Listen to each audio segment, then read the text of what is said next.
Jamie. Bam, motherfucker, and we're live with Filthy Skills, by the way. If people wondering what Filthy Skills is, this is a hilarious story because I just saw you I ran into you in Salt Lake. I didn't know I was going to be there. By the way, Cameron Haynes, my friend, bowhunter. Where's my camera here? Wildlife conservationist, ultramarathon runner, ultimate badass. I was in Salt Lake skiing with my family at the same time. What was it called? The Great Western? It's a Western hunting exposition, conservation exposition, something like that. Which I really want to just drag some of the biggest diehard vegans, one of the angry ones, and just let them loose there and go wander around. They'd go bonkers. They'd run into walls and they'd have scream seizures. And probably pee themselves. It's all just skulls and shit and mounts and big cool stuff and places you can go to shoot your own food. But you were wearing this Filthy Skills shirt, so I'm like, what is Filthy Skills? And I've been seeing it on your Instagram. What is Filthy Skills? Right. This is hilarious. So some guy sent you this, and we'll put it up on the screen so you can see it on the YouTube. Some guy sent this, which is a photo. This is a photo of a YouTube comment where this guy. You got it, Jamie? Where some guy said to you, "Here it is. Fuck you for destroying our world with your filthy hunting skill." Yeah. Your filthy hunting skill. Why don't you kill yourself instead to reduce the population, dumbass? First of all, the spelling on this is atrocious. It's almost like he got his dog to write that for him. Yeah. FK space letter U space for he got destroying right. Yeah, it's our good. world. That's a tough word. Yeah, he's weird. He's like population's good, filthy's good, but he does UR. Yeah. People that do UR, what do you do with all that extra time that you spend between like YOU? What do you do with you don't have to spend that time working those fingers. Very efficient. Yeah. Your filthy hunting skill. So you saw that and were like, hey. Well, there's a couple things there I thought I did not know I had the power to destroy the world. I am more powerful than I ever knew. That's impressive, isn't it? But then I also said, hey, I have filthy hunting. I thought that was sort of like a compliment. Yeah. So hence the shirt. There's such a disconnect going on in this world right now. We were talking about this today while we were practicing. It seems like there's some sort of a culture war. There's a movement of people right now. There's this whole eat what you kill movement. Mm-hmm. And a lot of people are rejecting the idea of factory farming and rejecting the idea of buying processed food and buying cows that are locked up in pens and treated like a commodity rather than like a living animal. Right. And going out into the woods and hunting and getting their own food and connecting to this sort of primal existence and self-sufficient. Self-sufficient. That's what I like about it. I don't rely on anybody to feed my family. And a lot of people love that. Right. But then there's this group of people that are completely disconnected from the way the wild works that are very angry about all this. And there's some bizarre conversations that I've been having with some very well-meaning, very intelligent people. They're very nice people. Yeah. And this is where there's a big misconception here. Like I got into it with a gang of people recently. And I shouldn't even say I got into it because I've kind of given up on insulting people online because I don't get anything out of it. Right. I get it. If you don't like it, you don't like me. I get it. I like me. I like me. I'm a nice guy. I mean, if you meet me and you communicate with me nice, even if we disagree, I guarantee we're going to have a pleasant conversation. I'm a nice person. Right. So when someone like insults me or says nasty shit or makes a nasty video about me, I don't watch it. Right. I'm not going What's to. the And people, point? why don't you respond? I'm not going to. Yeah. Why would I? I don't have enough time. I don't have enough time to spend with the people I love. I don't have time. I don't have time to hang out with you. Yeah. What am I have 15 extra minutes to watch a video and then make my own video and reply? I don't have time. Right. This life is short. Okay. So I get that people are upset, but the core message that everybody's getting out, there's one of two messages. One message is you should never eat animals at all, and then we should live this idyllic existence where everyone lives off nuts and twigs and shit and vegetables, and that's all you eat. Pine cone. Okay, that's fine. You can do that. But then there's the other that you support and I support, that the best way to live in this modern world is to go out and get your own meat. The problem with that, of course, and this is a real problem, everybody can't do that. Right. There's not enough wildlife. There's not enough time. And I don't think that we think everybody should do that. No. What our point is, and I think people like us, is you don't have to do it, but don't condemn it. Yeah. Don't condemn it, because we are, I mean, as you said in my intro, conservationists. Hunters are conservationists. We're the one that's paying the money for habitat, for all these biologists to tell us exactly how many animals are out there. They got boots on the ground, and they're out there with the animals, doing the number surveys, figuring out harvest numbers to try to achieve carrying capacity. The guys online who think that grizzly bears are almost extinct, and like, how could you kill a bear? You know, they want to kill me because I killed a bear in Alaska, that they probably have no clue how many bear are running around Alaska, but somehow they know that I shouldn't have killed it. They don't know how many are there. They don't know what the bear population where I killed 2 brown bear, which are grizzly bear, and a black bear. They don't know that those bears need to be controlled, otherwise they decimate the moose population. It's all a balance. Moose, everything. And part of that balance is humans.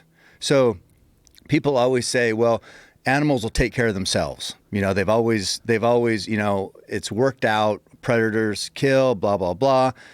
We're just interfering. Well, yeah, we're interfering also because of your house. You know, we're taking habitat. So we can't let the animals sort it out, because we're the ones encroaching on habitat. So we are in that process. We are at the top of the food chain. We require habitat too. They require habitat. So there's a balance. It's all part of the equation.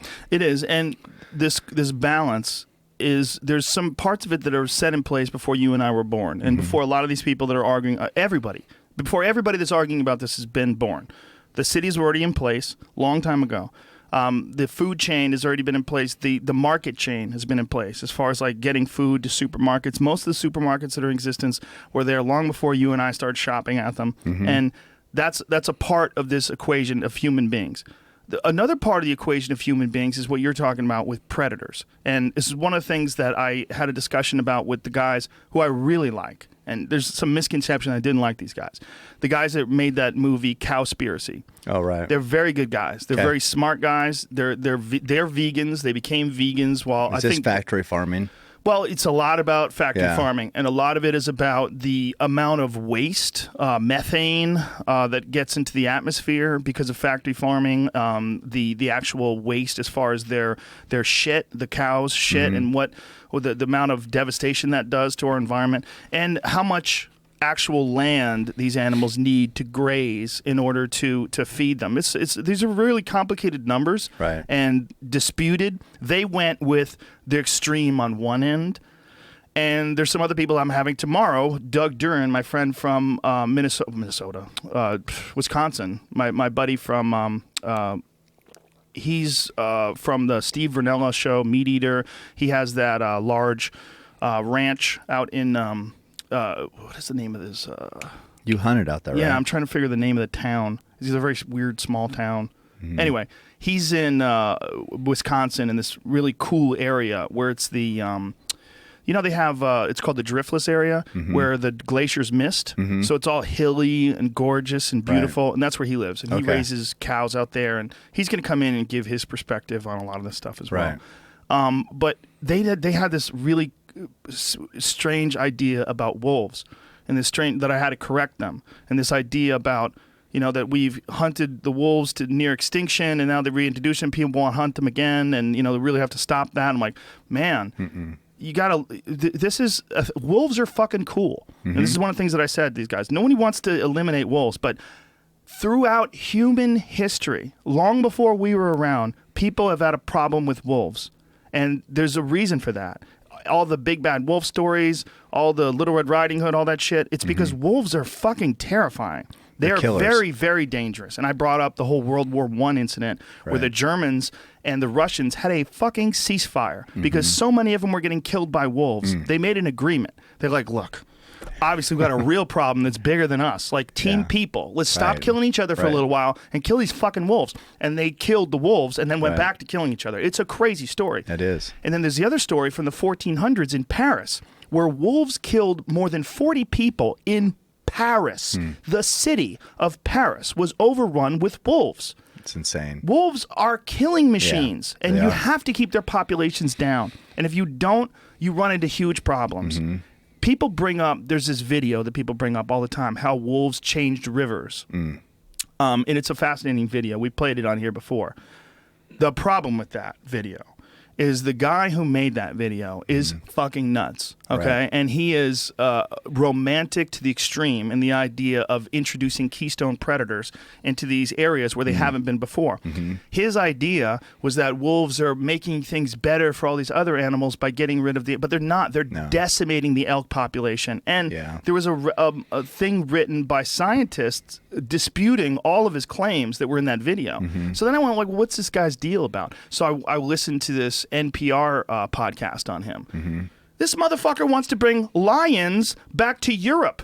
He's like, there's parts of the UK that are empty, and we could reintroduce lions and hyenas. Like, bitch, are you out of your fucking mind? Good idea. You're gonna bring the UK's not that big. No. You're gonna bring lions, like actual African lions. And his idea is that they've found these fossils of these lions that existed there thousands of years ago. So they need to be back. He wants to reintroduce them. Yeah. Well, people have, and by the way, this guy was suicidal and depressed, like to the extreme, ready to kill himself, and then decided to what he calls rewilding. He reintroduced himself to the wild, started experiencing the wild, and fell in love with wildlife and nature, and that's what pulled him up out of this, and now it's his mission. Hey, I'm in love with wildlife and nature too. Well, realistically. Right. Yeah. Well, and I do want to say one thing, because we've talked about factory farming and, the downside of it. We're not lumping ranchers, regular ranchers that raise cattle. I mean, my family is a cattle ranching family in Eastern Oregon. So I'm not talking about, cows that are out with enough pasture out there and then being killed, taken to market and killed. We're talking about that animals that don't leave the cage, that are standing in, their own feces and just never move and never have a life, and then have a bolt shoved through their head and they're dead. We're talking that extreme. That's not everybody. I have a lot of respect for farmers and ranchers, and so we don't want to lump everybody into the ranchers are all factory farmers for sure. No, they're certainly not. And one of the things that I noticed when I was in Montana, when I first went hunting with Ranella, we went through the Missouri Breaks, and there was all these cows wandering around. And I was like, what is the deal with this? Well, those cows literally wander free on public land. Right. They have, and this is what this Grazing Oregon rights. Nutty shit is about, and what the Nevada nutty shit was about, with all these crazy ranchers that want to fucking take over the government. Like, yeah, that's not good. But what do they call it? Al-Qaeda? That's my favorite. We don't even know. We never even found out who came up with that description. Someone was claiming that someone on the podcast came up with that description. But when we were in Montana, that's when I first got introduced to this. These animals literally roam free and wild. They sleep outside. They eat outside. They wander through, and then they're corralled. And when they're brought to slaughter, then they're corralled. And so for the majority of their life, they live, off the land. Almost eating, like an elk. Yeah, like a wild animal, essentially. Yeah. Except they're someone's property. Right. Some people have a hard time with that. They have a hard time with the idea of property, of an animal being property. And I get that too, man. Another thing I watched recently was this Penn and Teller from that. You ever see that show, Bullshit? No. It's a great show.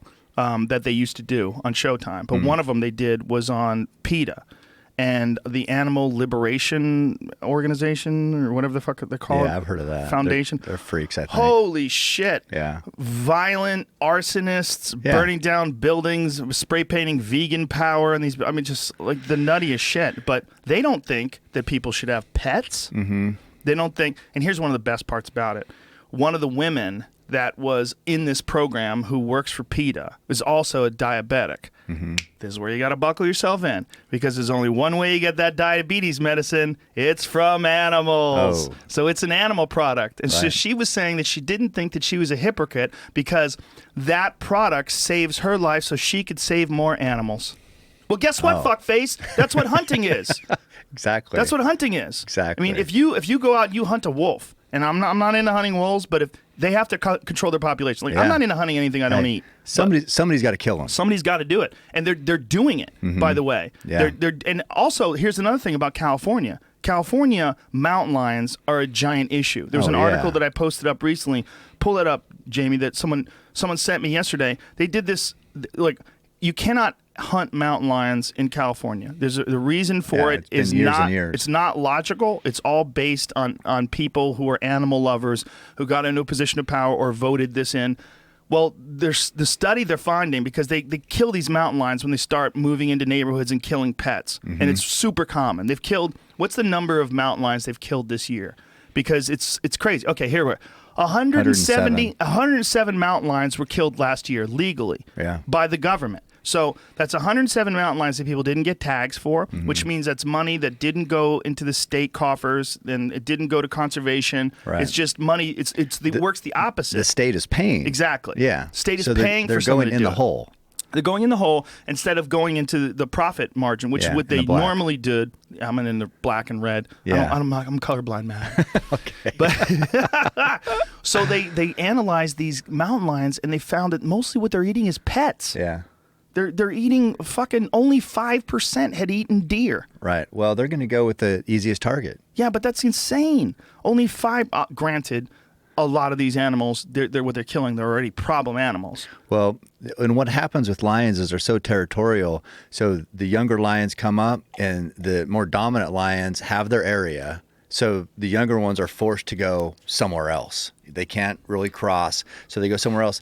What's left is cities. And neighborhoods and residential, and that's where the pets are. So, I mean, those are probably juvenile lions mostly, and down in there, and it's just a matter of time before a little kid gets snatched or whatever, and people don't want to talk about that or think about that, but that's the reality of it.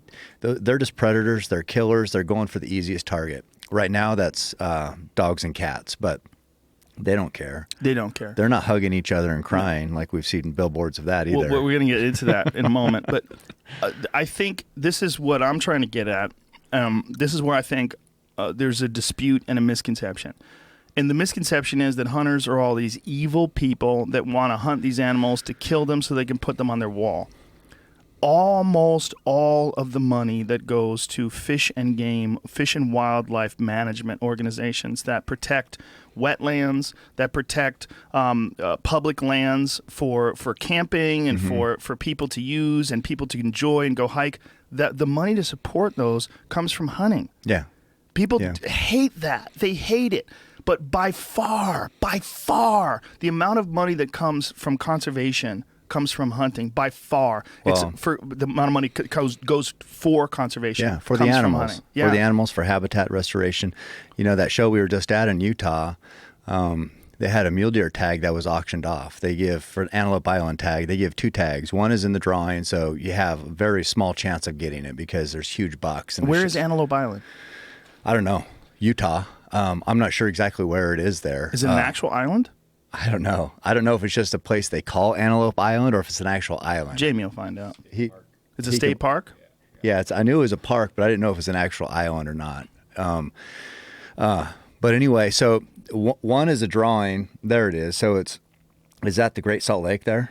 Yeah, so you see that it's out into the Great Salt Lake, and it's not a detached island. It doesn't look like. It's just a long peninsula. Yeah, so it's a peninsula they call Antelope Island, and there's huge bucks, and I think there's sheep there also. But the bucks are what draw the money. So they auctioned one off, and it went for $410,000 for one deer tag, and most of that money, 90%, 10% goes to funding the auction and doing all the things that's required there. 90% of that $410,000 goes right to habitat restoration on the island, building water sources, enhancing those, relocating animals off that peninsula there because the genetics are so good. The bucks are big, and the sheep are big, so they relocate those superior genetics throughout Utah. So then you might not draw that tag, or you might not have $410,000, but those genetics are spread throughout Utah, so they're spread in areas where general hunters have the access to.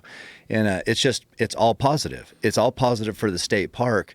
And, anti-hunters will say, well, if you really cared about the animals, you just, do the $410,000 and not go hunting. Well, it's true. Why doesn't an anti-hunter do that? Well, here's a part of the problem. There's a bunch of problems with all these discussions, and a big part of it is that the people that are arguing against the hunting, they don't regularly go into the wild, into these habitats, into these environments, and see how brutally hard they are for these animals to survive anyway. It's not like if you kill a buck and that buck lived to be 5 years old, you might be taking a year off its life. That's right. it. No. Maybe. There's no 100-year-old deer out there that live a long, great life. And this is the idea, one of the parts of hunting that actually aids in conservation is when you get a mature buck and you harvest that mature buck, you are allowing the younger deer to breed where they might not have gotten the opportunity. And you're also, in a lot of cases, saving their lives because they get killed in fights with older deer.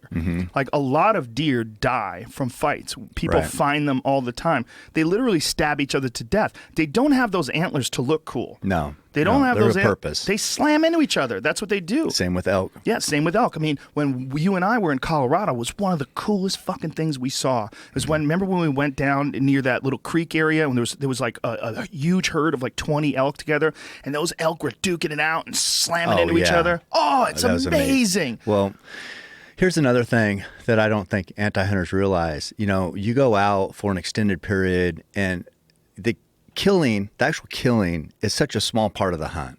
You know, I mean, it's those experiences like when we saw those bulls fighting and we saw, I think there were 7 bulls and there's one nice bull, a 350 class bull. He was a herd bull, but there's satellite bulls spread throughout on the, he kept them pushed out and they were jostling around and we were there. We didn't kill anything, but the experience of that night was one I'll never forget. We had a bull sneak in behind us to 15 yards and a nice bull, a bull that would have been a great bull for you to kill, and it didn't happen. But it was just like the adrenaline of that experience. I mean, he was right there behind the bush. I mean, dude, right there. He was so close. Screaming. But nothing died. No. But we were predators. Yeah. We were predators. They were prey, and that's life. That's life in the mountains, right? Yeah. That's how it works. Even if we didn't have a bow, even if we weren't there to kill anything, if we just had calls, if we were just calling them in, it would have been an amazing experience. Yeah. Because when you were there with essentially as wild an animal as you're ever going to get. I mean, a North American elk is a 1,000-pound gigantic wild animal with a tree grown out of its head, and it's living the way it's lived for thousands of years. And you as a person who lives in Oregon and me as a person who lives in California, we travel into their land, we hike in to where they're at, and we experience this wild existence that they live in. And we don't want to stop that. We're not trying to kill them off. We want more of them. Yeah. And this is the idea of killing a mature one. You want to take out an animal that does not have much time left, right, and you help the rest of the animals survive because of that. You make it so that the younger bulls have a chance to thrive and breed. Otherwise, they're pushed out. They're pushed out. And they're not doing anything. But I will say one thing. So you said, even if we wouldn't have had weapons, it would have still been amazing. But to me, it would have been different. Yes. It would have been different because if I'm just an observer, internally, I feel a lot different. I feel like I'm a predator when I have a weapon.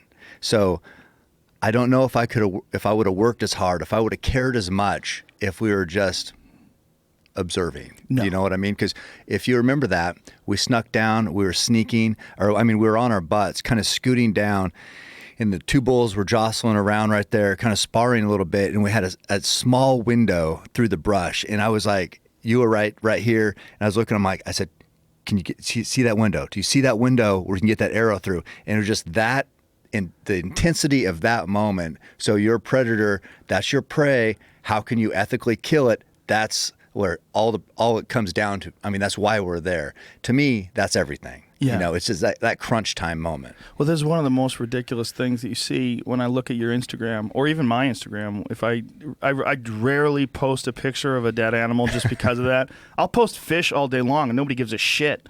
Nobody gives a fuck about fish. It's hilarious. It's hilarious, the hierarchy. Well, fish, they're not alive, are they? I hear they are. I believe they are. But if you post a picture of an elk or, God forbid, a bear, People lose their fucking minds. And one of the things that people love to say, as if it's an original thought, it's one of those things it's usually not. They usually say, yeah, you're such a big man. How about you do that without a weapon? I love that. What hunter has ever killed anything in the history of man? Well, we're still men, right? Shit. That's why hunters are shit. Tell me a hunter, even a caveman, that ever killed without a weapon of some sort. What are they talking about? They're not talking about anything. They're just talking. They're just trying to demean you. And I go to their fucking page, and one of them, this guy was feeding his animals meat. Right. And I'm like, did that shit come from a meat tree? No. He's like, this guy was shitting all over you. And then I go to his page, and he's got dogs. Yeah. He's got dogs, and he's feeding them meat. I'm like, oh man, there's some fucking convenient thinking going on here. It's so strange how many people have these convenient patterns of thought where they're self-righteous, they take the moral high ground. Now, look, the only person that has any say, the only person that has a leg to stand on is a person who's a vegan, who doesn't eat any animal products. Any animal products, okay? That's a small percentage of the population, but if they want to criticize it, and they have an argument, they have a very small leg to stand on. Hold on. When you have a conversation with them, that's when that argument kind of falls apart. Right, it does, because, okay, if they're hardcore vegan, fine. But are they growing their own vegetables? Very few. Because if they're not, they still are responsible for animals dying. If you've ever been into farmland and say where a field's been harvested. Once a field's harvested, you'll notice buzzards flying around that field. You know why? Because there's a bunch of dead animals out there. There's rabbits that were killed during the harvest. There's mice. There's also fawns. It's a birds. Big problem with pheasant, deer, grouse, whatever. I mean, those. The combines or whatever they're using out there is just tearing everything up, and animals are dying. So you can. Unless you're growing your own vegetables, unless you're do-it-yourself vegan, you're responsible for animals dying. If your house isn't made of wood, because if it's made of wood, there's timber harvested, and when that timber was harvested, animals died. So, I mean... Well, their habitats displaced. Right. Yeah. So, I mean, people... Well, I think with their ideas, they want to do the least harm possible. Okay. But a lot of them already came from a background where they eat meat. Like, I had this one guy who was fucking arguing with me. Well, he didn't argue with me. He was giving me all this grief. And then he admits that he was a meat eater just 7 months ago. Right. He's been a vegan for 7 months. He's fucking 40! So for 39 years and 3 months, this motherfucker... 5 months. Whatever it was. How bad's my math?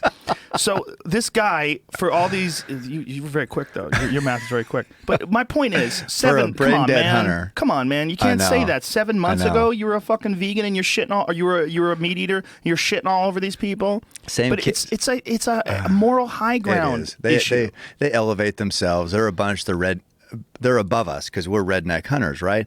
Same thing. I had this kid. He looked like he was maybe younger 20s, but he's very passionate about his stance on what's right and what's wrong. Mm-hmm. And so I went to his page, same as you. I see a bunch of hot dogs on the grill. And I'm just like, dude, enjoy those hot dogs, but before you judge me or condemn me, why don't you live a little? You're 20 years old. What the hell do you know about anything? And all of a sudden you know what's right and wrong. And he says, I'm going to have to answer for this or karma or some crazy thing. I'm like, what do you know? You haven't even lived yet. Well, not only that, hot dogs are probably the worst. This is one of the worst. That is ground assholes and cow dicks. Yeah. It's probably one of the worst things you can fucking eat, too. Filled with nitrites and nitrates and whatever's bad for you. I understand that they're trying to work it out for themselves. Yeah. And in working it out for themselves, a lot of times people want to condemn people that are living a lifestyle that's outside of theirs. Mm-hmm. They decide, hey, I'm going to live this small carbon footprint lifestyle where I'm going to be humane and I'm ethical and I'm going to be cruelty-free, #cruelty-free. And I'm going to go on. It's like #cruelty-free. It's like they want to tell you. Yeah. Half of them have fucking vegan in their names, which is hilarious. Vegan this, vegan that, healthy, happy, vegan vegan flower child. Everyone's it's a part of their name. Like it's a big part of their identity, and it becomes it becomes like a cult. And I don't mean it like, you have to fucking initiation and pay dues, but I mean it's like you're a part of a gang. And it's people have a tendency to do that, good or bad. They have a tendency, hunters have a tendency to do it. People who fucking use Windows have a tendency to do it. But I don't like Apple. I like fucking Windows. And if you use Apple, you're a piece of shit. Well, but hunters don't have the hate that these anti-hunting vegans have. They don't, I mean, hunters don't go to their pages and shit on them for eating vegetables. Who cares? Live your life. Yeah. Well, I get where their thought process They think they're doing the right thing. They think they're doing the right thing. Yes. And there's a lot. This is another thing I want to point out. And I went on this Twitter page discussion the other day. I went on this rant. I don't hate vegans. I have vegans that are friends. It's not. I don't. And I know I'm not lumping everybody in. There's a small percentage of people that are assholes, that are arrogant and outspoken and really aggressive and mean and shitty. And where's the cruelty free there? Like, why are you being cruel to other people that are living? Look around the tolerance? World. Go outside and drive for 20 minutes, and I guarantee you're going to pass 30, 40 places that have dead animals in them. Every fucking supermarket you pass by, every fast food place, every restaurant, every gas station that's Slim Jims at the fucking counter. All of that is animals. So for you to find a hunter, the one person that you could point to that probably kills animals in the most ethical and humane way possible. And contributes and pays money to play part of the conservation role. Yeah. And people will hear these podcasts. All you fucking guys do is justify what you do. If you have to justify it, maybe there's something wrong. No. It's the arguments are tiresome. There's a guy that's coming on next week. His name is, how do you say his name? Tovar? Cerulli? Tovar Cerulli? I think that sounds Cerulli. He's an author and a guy who used to be a vegan who's not a hunter. Right. And panties will be bunched. They will get sandy, and tweets will be tweeted. Good. It's going to get crazy. Yeah. But I just think that podcasts like this and conversations like this with a guy like you, like I think what you do is the best way to do it. I mean, I've said this time and time again. What you do is the best way to do it, because what you're doing, first of all, it's the most difficult way to do it, and you prepare your body for it in a very fucking grueling fashion. We worked out before we got here, and you work out every day. And one of the reasons why you work out every day is fucking going through the mountains is hard as shit. It is. It is hard, man. Yeah.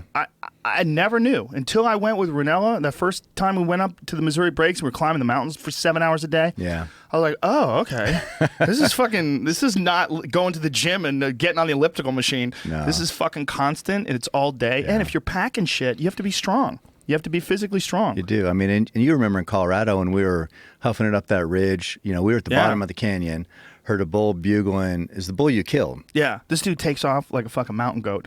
I'm in pretty goddamn good shape. Yeah. And I'm like, and he's like, he's not even breathing. Fuck. He gets to the top of the mountain. That's how you saw the bull. Yeah. It was at the top of the mountain. You spotted it. But well, that the sun was going down. We had a lot of elements going. I could tell the bull was a good bull just by his bugle.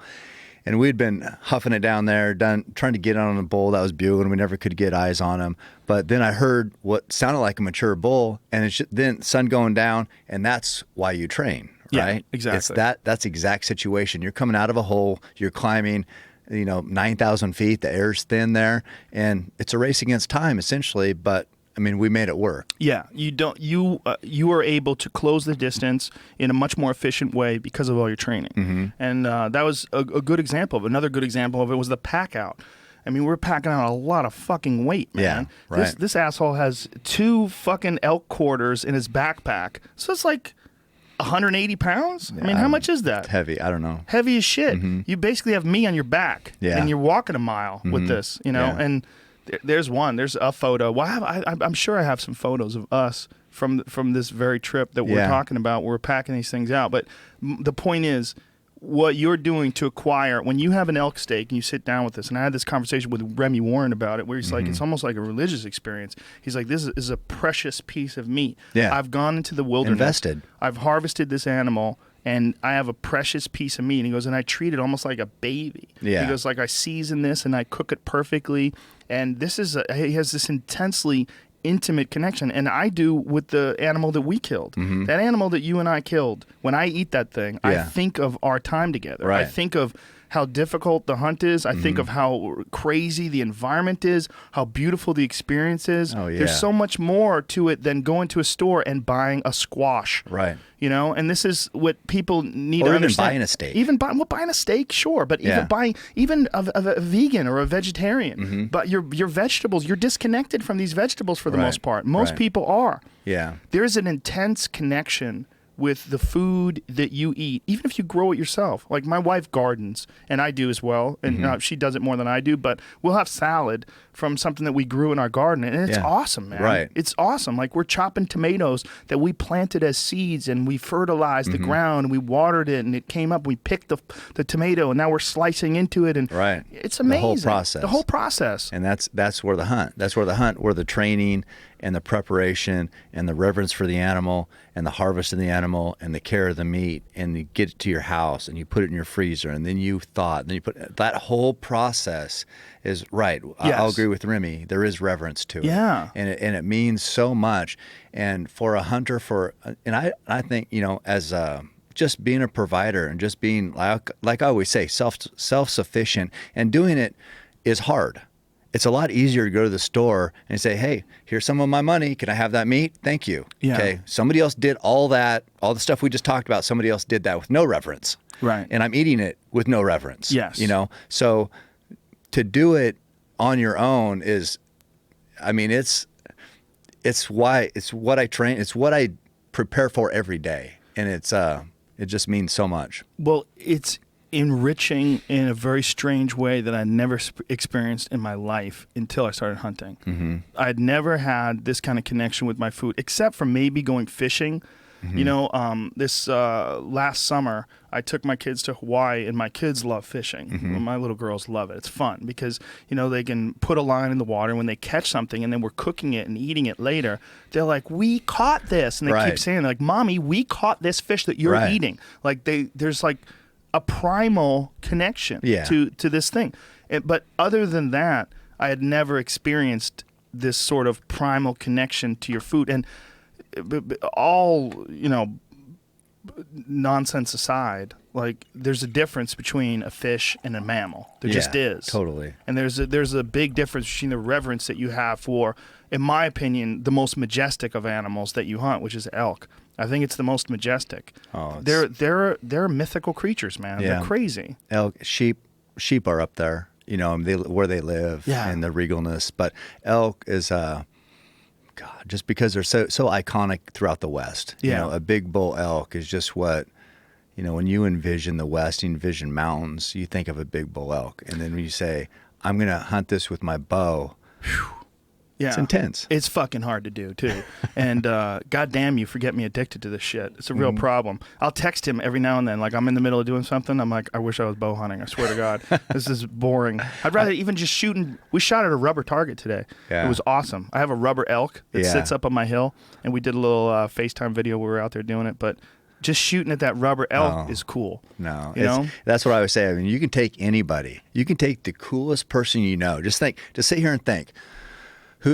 Who's the coolest person I know, or who's the coolest girl I know? You take that person, you put a bow in their hand, and you get them shooting a bow. They're cooler, aren't they? That's your thoughts. No, that's my I mean, shooting a bow makes you more of a badass. I prefer girls that don't like to hunt. That way, they don't want to come with me. No, I don't want them to hunt. They don't complain while they're up there, and they don't want to. I don't want them to hunt. I just want them to shoot a bow. Don't screw up my hunt. No, I'm kidding. I like sexism. No, in hunting, does it exist? It does. Next on Oprah.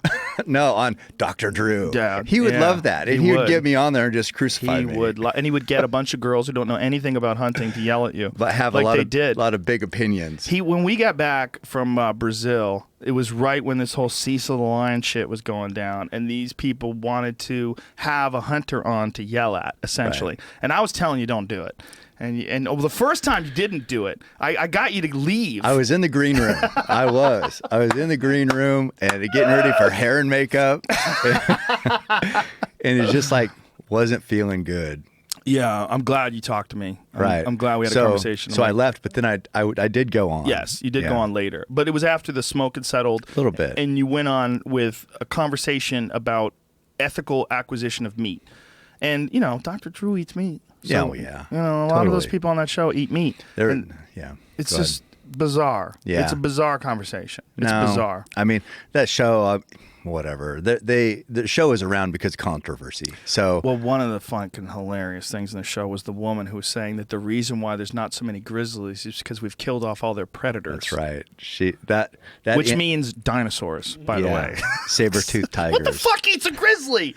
Jesus Christ! Have you ever seen a grizzly, lady? Yeah. There's nothing eating them except other grizzlies. They're pretty much the top of the food chain. Yeah. And I mean, well, we are, but they're not really on the same page that we think we are. They think they are. So there's a little bit of a conflict there. There's a huge conflict. I mean, essentially, it's like two different kingdoms. Yeah. They're on the top of the food chain in the wild kingdom. Yeah. We can get them in their world, but we got to get the fuck out as quick as we can. Yeah. We can only exist in their world for a couple weeks at the most. Yeah. And then we're like, okay, we got to get back to an actual bed. Yeah. And I need to take some vitamins. Right. No, it's, I don't know. It's.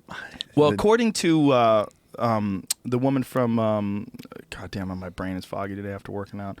What's her name from Life Below Zero? Sue Aikens. Sue Aikens said that she saw a bunch of wolves run down a young grizzly and kill it. Oh, yeah. Okay. She said the young grizzly was coming out of its den, and when they come out of their den, they're kind of weak, and these wolves knew it. So they chased after it, and they were biting its legs, and they're chasing down. And it happened like a fucking 100 yards from her house. 100 yards from her house. It's not like she lives in L.A. here, right? No. This lady is so badass. Yeah, she's intense. She is the most gangster woman on the planet. She really is. I have massive respect for her. Yeah. She's just so cool, too. She came in and it's not like she's like some weird loner who hates people. She loves people, but she prefers to live in one of the harshest climates on the planet, 200 miles above the Arctic Circle. That's awesome. She's so badass. You know how much tougher she is than probably 99% of the men that live here in L.A.? She's tougher than me, I'll tell you that. This is what this lady did. She got attacked by a bear. The bear tore her apart, okay? Broke her leg, broke her hip, cracked her skull. She had to crawl back to her house. The bear was just fucking her up because she was in its territory. Yeah. So this bear mauled her, right? She lived. She managed to live. She got back to her house. She was stuck for days where she couldn't walk. Her leg was broken. She was stuck. She couldn't get to the phone, okay? She couldn't lift herself up. She had to wait for someone to find her. Amazing. So these people found her. Like I think it was 7 days later. She got healed up, went back, shot that bear, and ate it. There you go. That bitch is so gangster. Yeah, I say bitch with all due respect. That is amazing. She's so gangster. Well, let me expand on something before I get people hating me for women bow hunters. I love you. I actually, we're joking around, folks. We are a little bit. I love that women hunt. I love that everybody hunts. Too. I do. I mean, I'm taking Dana Lesh bow hunting for bear this year. So I mean, I don't have, and I want to, you know. Me and Eva have been talking about getting together for a hunt, so just all joking around. I do just like people shooting bows. Even if you can envision this, if Obama shot a bow, I'd probably think he was cooler. And that is amazing. That is amazing. Eva Shockey, you should say who Eva is too, by the way. She's the daughter of Jim Shockey, who's been on the show, who's an amazing, fascinating guy who has a show, even if you don't like hunting, there's an amazing show called Uncharted. And it's barely about hunting. It's really about different cultures. Yeah. And this guy goes to all these. This guy, Jim Shockey, is as cool and interesting as it gets. He is just a fascinating, fascinating guy. He is. And he travels to these remote places in the middle of Russia, and he went to Afghanistan, and he went to Africa to this remote village that has a massive problem with crocodiles. And it was an incredible show. It's an hour-long show. I mean, it could be on the Discovery Channel, it could be on HBO, it could be on anything. It just so happens it's on. Is it on the Outdoorsman's channel or Outdoor Channel? Outdoor Channel. And this guy goes to this place, and you're seeing these people, like half the people in the village have been mauled. I mean, people are missing arms, they're missing legs, their faces have been cut open because they're getting killed by crocodiles left and right. And while he was there filming, a woman got taken by a crocodile. They've set up these sort of rudimentary fences that they've put in place to keep the crocodiles out of this area where these people gather water. And, you know, and he's there with these other hunters where they're trying to take out. Once a crocodile apparently starts eating people, right? Like you got to kill it because they got a taste for it. Well, they got a taste for it, and they realize how easy it is. Yeah. Like a wildebeest can fuck up a crocodile a little bit. You know, you can throw a kick at it and break its jaw. I mean, a crocodile is incredibly tough and durable animal, but a wildebeest is a tough scrap. It's a big animal, like a water buffalo. That's a scrap. Right. It's a big animal. Got to work for that. It might not work out. A person, God, man, we're made out of Jello. We're Jello and popsicle sticks. Nothing. Well, and I hunted crocodile. Did you really? They're tough. Where'd you hunt crocodile? In Africa. Whoa. Yeah, in Tanzania. I wanted to kill one. And so to get within bow range of, you have to build a blind, and they come up, their eyes are just above the water. And for a bow, they have like two bumps. They got a bump above their eye, then one back here. You have to be like right below that or right in between. You're shooting at about a 50-cent piece size. You have to brain them, because if you hit them in the lungs, they're in the water and then they sink. You don't get them. So if you're going to hunt a crocodile with the bow, it has to be brain shot, drop them. So to do that, you have to get them up off the shore, right? And could never happen. Built a blind, had the bait up. It was just like so hard to do that. But one of the guys I was with killed one with a rifle, and we ate it, and the meat is amazing. Well, it's supposed to be the highest protein meat you can get. Like alligator and crocodile is supposed to be ounce per ounce, one of the highest in protein content. Right, amazing. Yeah, I mean it was so good too. But they're smart, they're tough. I don't think they're smart. I think they're stupid as fuck. Well, try to kill one. I just think they know how to not get killed. Like they have like a couple calculations they make in their brain. Is that a person? Yeah, fuck this dude. I'm in the water. Okay, their brain is very small. I'll give you that because it's a small target. But if you're trying to hunt them, you're going to think they're smart. Yes. If you're going to do a crossword puzzle with them, probably not that smart. They're fascinating though, man. But I want to give a shout out not only to Jim Shockey, because he is the ultimate savage. Love Jim, and love Eva, but their son Branlin. Yeah, Branlin is the mastermind behind the shooting of that show. Right. He's, as far as filming and the production value and what you see on TV, that's Branlin Shockey. Amazing. And he is, I think he could film like the best Hollywood movie you've ever seen. He could do that. He has that talent. And right now he's doing it on the Outdoor Channel. So that's, if nothing else, go and watch his work. Yeah. On that show. And the new show, Uncharted, which is amazing, and the new show, Carter's War. Carter's War is all about this guy who's combating against poaching in Africa. Mm-hmm. And it's all about stopping poachers from killing rhinos and elephants and all these different animals that they're killing in Africa. And so it's like not really a hunting show as much as it's just a pure conservation show about a guy who's trying to stop poaching in Africa. And it's amazing and gritty and incredibly well documented and shot, and it's just, man, the world of Africa. If you want to watch a documentary, and I've mentioned this before to people, so I'm sorry if you've heard it before, but our friend Louis Theroux, who's been on the show before, who's an amazing documentarian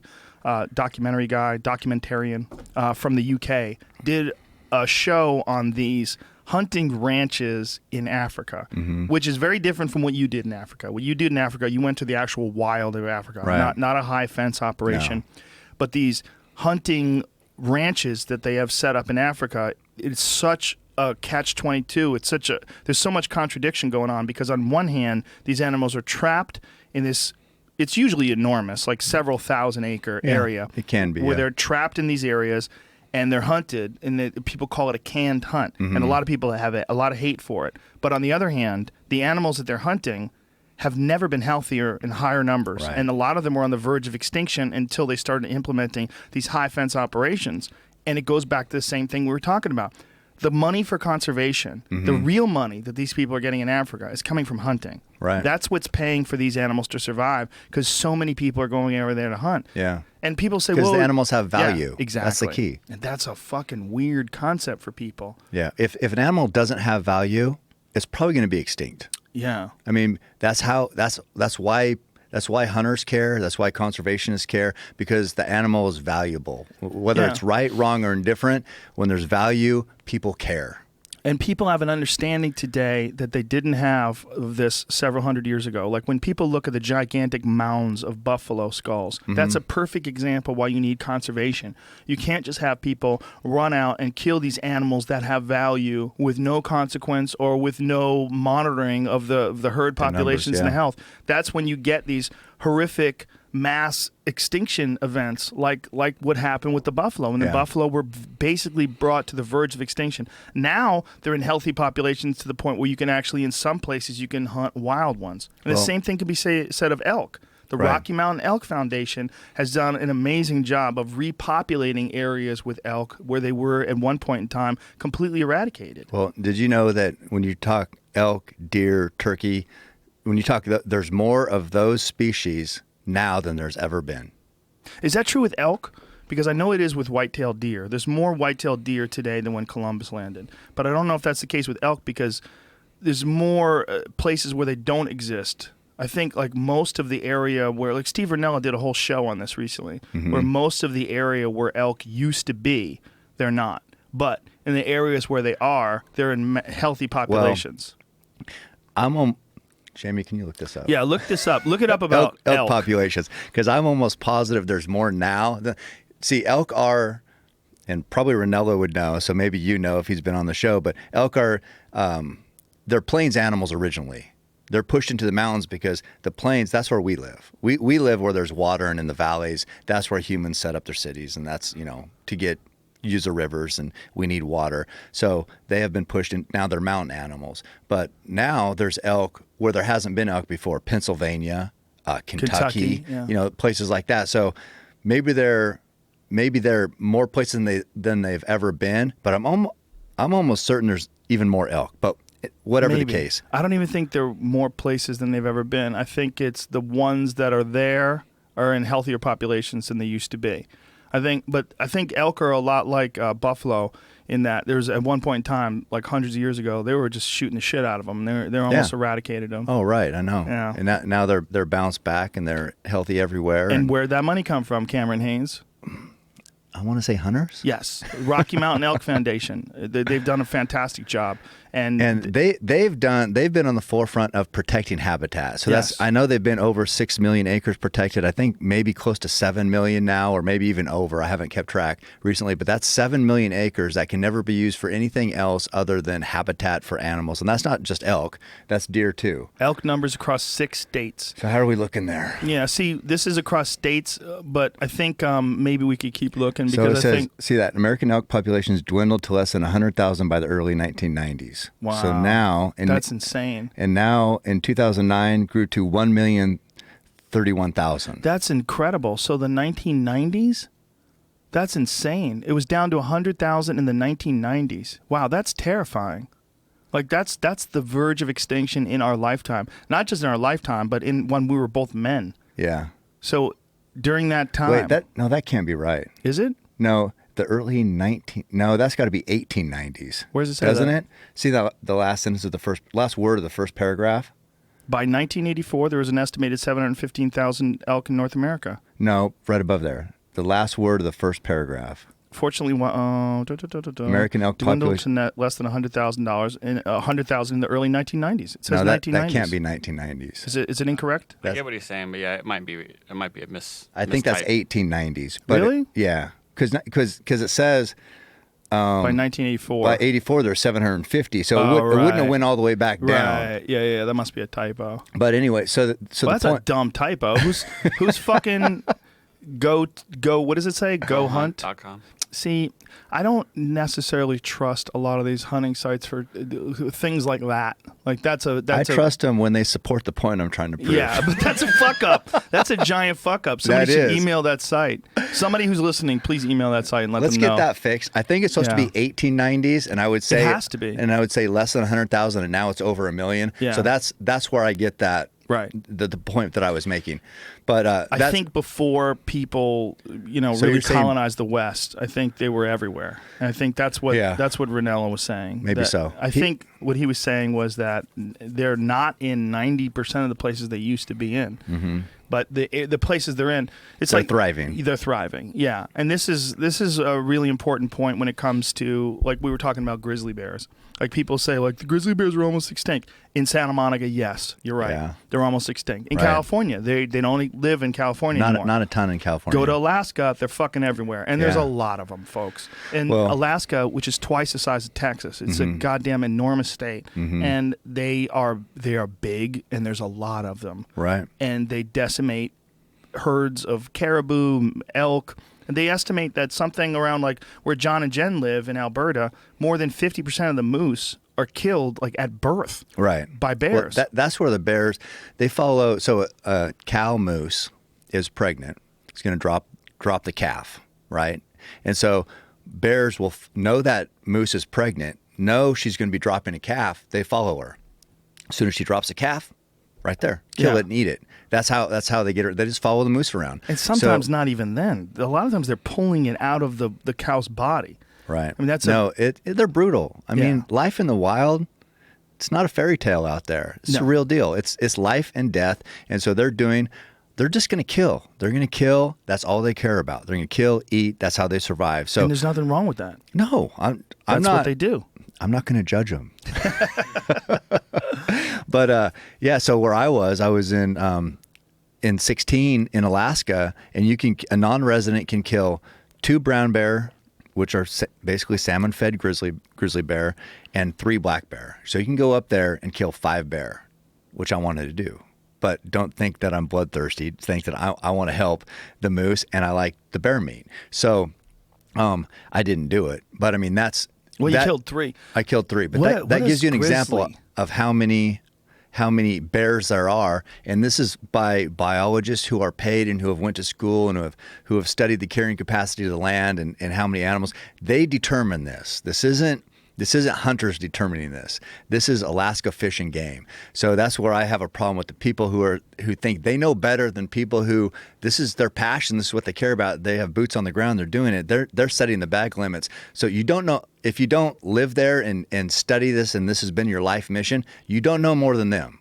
So well, they're wildlife biologists. And by the way, if those populations aren't kept at a healthy level, they send in people that they pay to kill these animals. Mm-hmm. And this is an important factor. And this is what we're talking about with California, because California doesn't have a hunting season for mountain lions. So they have to pay people to go in and kill these mountain lions. They're not just letting the mountain lions live. They're not. If they become a problem, they're taking them out. And they just don't want to deal with the backlash. Exactly. That's it. So they're just avoiding the backlash. And it's not by doing it quietly. It's not for the betterment of the animal or the ecosystem or anything like that. It's just because they don't want to deal with the drama. And then you get these people. Well, they were here first. We're where they are. They were here. No, they weren't. First of all, that mountain line's 5. Okay, I was here way before that fuck.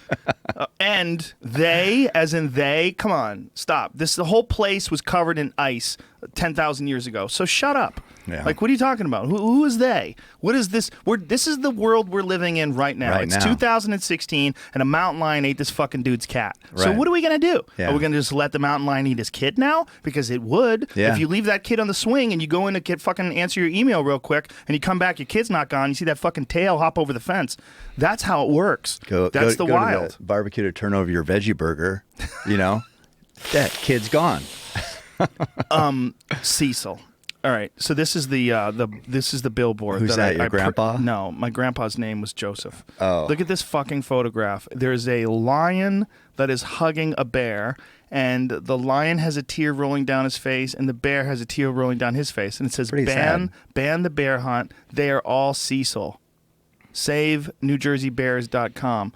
Oh my God! That makes me want to punch somebody in the face. What kind of fucking crazy person living in some weird bubble made this billboard and spent actual human money on it? Yeah, I don't know. Just fantasy land. If they haven't seen, okay, they have a giant problem with bears in New Jersey, and there's facts behind this. First of all, a student from Rutgers was fucking killed by a bear right outside of Rutgers. See that photograph? Student took this photo of a bear just before it killed them. I was talking to a guy who is who knows rangers out there, and they're telling people not to hike. Mm-hmm. They have so many goddamn bear in New Jersey. And why do they have so many bear? Because they didn't have a hunt for them. Mm-hmm. So these goddamn things, they got overpopulated. And they have now, they're entering into residential neighborhoods, and they're hungry. Look at this fucking video. Bear fight Far Rockaway, New Jersey, August 14th of 2014. These bears are duking it out. These are big black bears, like 7-foot bears, 400+ pound bears, and they are going to war in this guy's front lawn. These are huge. I mean, if you were in Alberta and you saw one of these bears coming in, you'd be like, ooh, that's boy. A trophy bear. That's a trophy bear. That's a giant bear. That's hundreds of pounds of meat for the grill. Yeah. And these bears are in this guy's lawn. I mean, this isn't some crazy rural, like Sue Aikens living in the middle of the nowhere. No, it's in New Jersey. This thing just knocked over a lamppost, and now it's colliding with these garbage pails. Watch this. They're fighting over territory, by the way, that's created by garbage. That's what the territory is. They attack people's garbage. And these two bears, they bite each other, and then they duke it out. Look at the size of these bears. I know. These are huge. Right. Well, that's why. Okay, so maybe before there was houses, that was perfect bear habitat. But guess what? There's houses now, so that means we have to control the bear numbers. That's hunting. Well, here's another part of the problem. These bears weren't here 30 years ago. These bears are overpopulating and moving into these neighborhoods, and they're doing it because they know the people live there, and it's a steady supply of food. Garbage. Yeah, when you live in Colorado, and Colorado is, they had a big issue with it in this area where I was, where the bears would find out that people put their garbage in a certain area. Mm-hmm. And once they eat there once, that's it. They have to capture those bears, and they either relocate them to zoos or figure something out. Mm-hmm. But when I was there, we went to this wildlife rescue place, and they had this gigantic grizzly bear that they had gotten because look at the fucking giant chunks of fur they're tearing off of each other. Look at that. That's insane. Yeah. These are huge bear. They're beasts. And now I love this video because a car pulls up, and they start taking selfies with the bears. But they had to relocate this grizzly because it just started tearing apart people's cars. It found food in someone's car once. Was it grizzly or black bear? It was a brown bear. It's one that they had. I don't know where they had gotten it, but it happens with black bear. It happens with brown bears. Yeah, no, it's just the numbers need to be controlled. That's all Colorado there is to it. Doesn't have a large brown bear population, right? Well, it wouldn't be brown bear; it'd be grizzly. Yeah, it's brown bear when they're near the coast, and grizzly when they're inland. Brown bear, they eat fish. So they're on, Why do they call them different names? Different species, I guess, is what they've determined. They're bigger because they eat fish, so they get all that protein. So they can be up 1,400 pounds, whereas an average mountain grizzly might be 7 foot, 500 pounds. Life's tougher up in the mountains. They're eating blueberries when the blueberries are on, eating what they can, but the bears that eat the fish, they're gorging on fish. They get big. It's just a high protein diet, kind of like what you're on right now.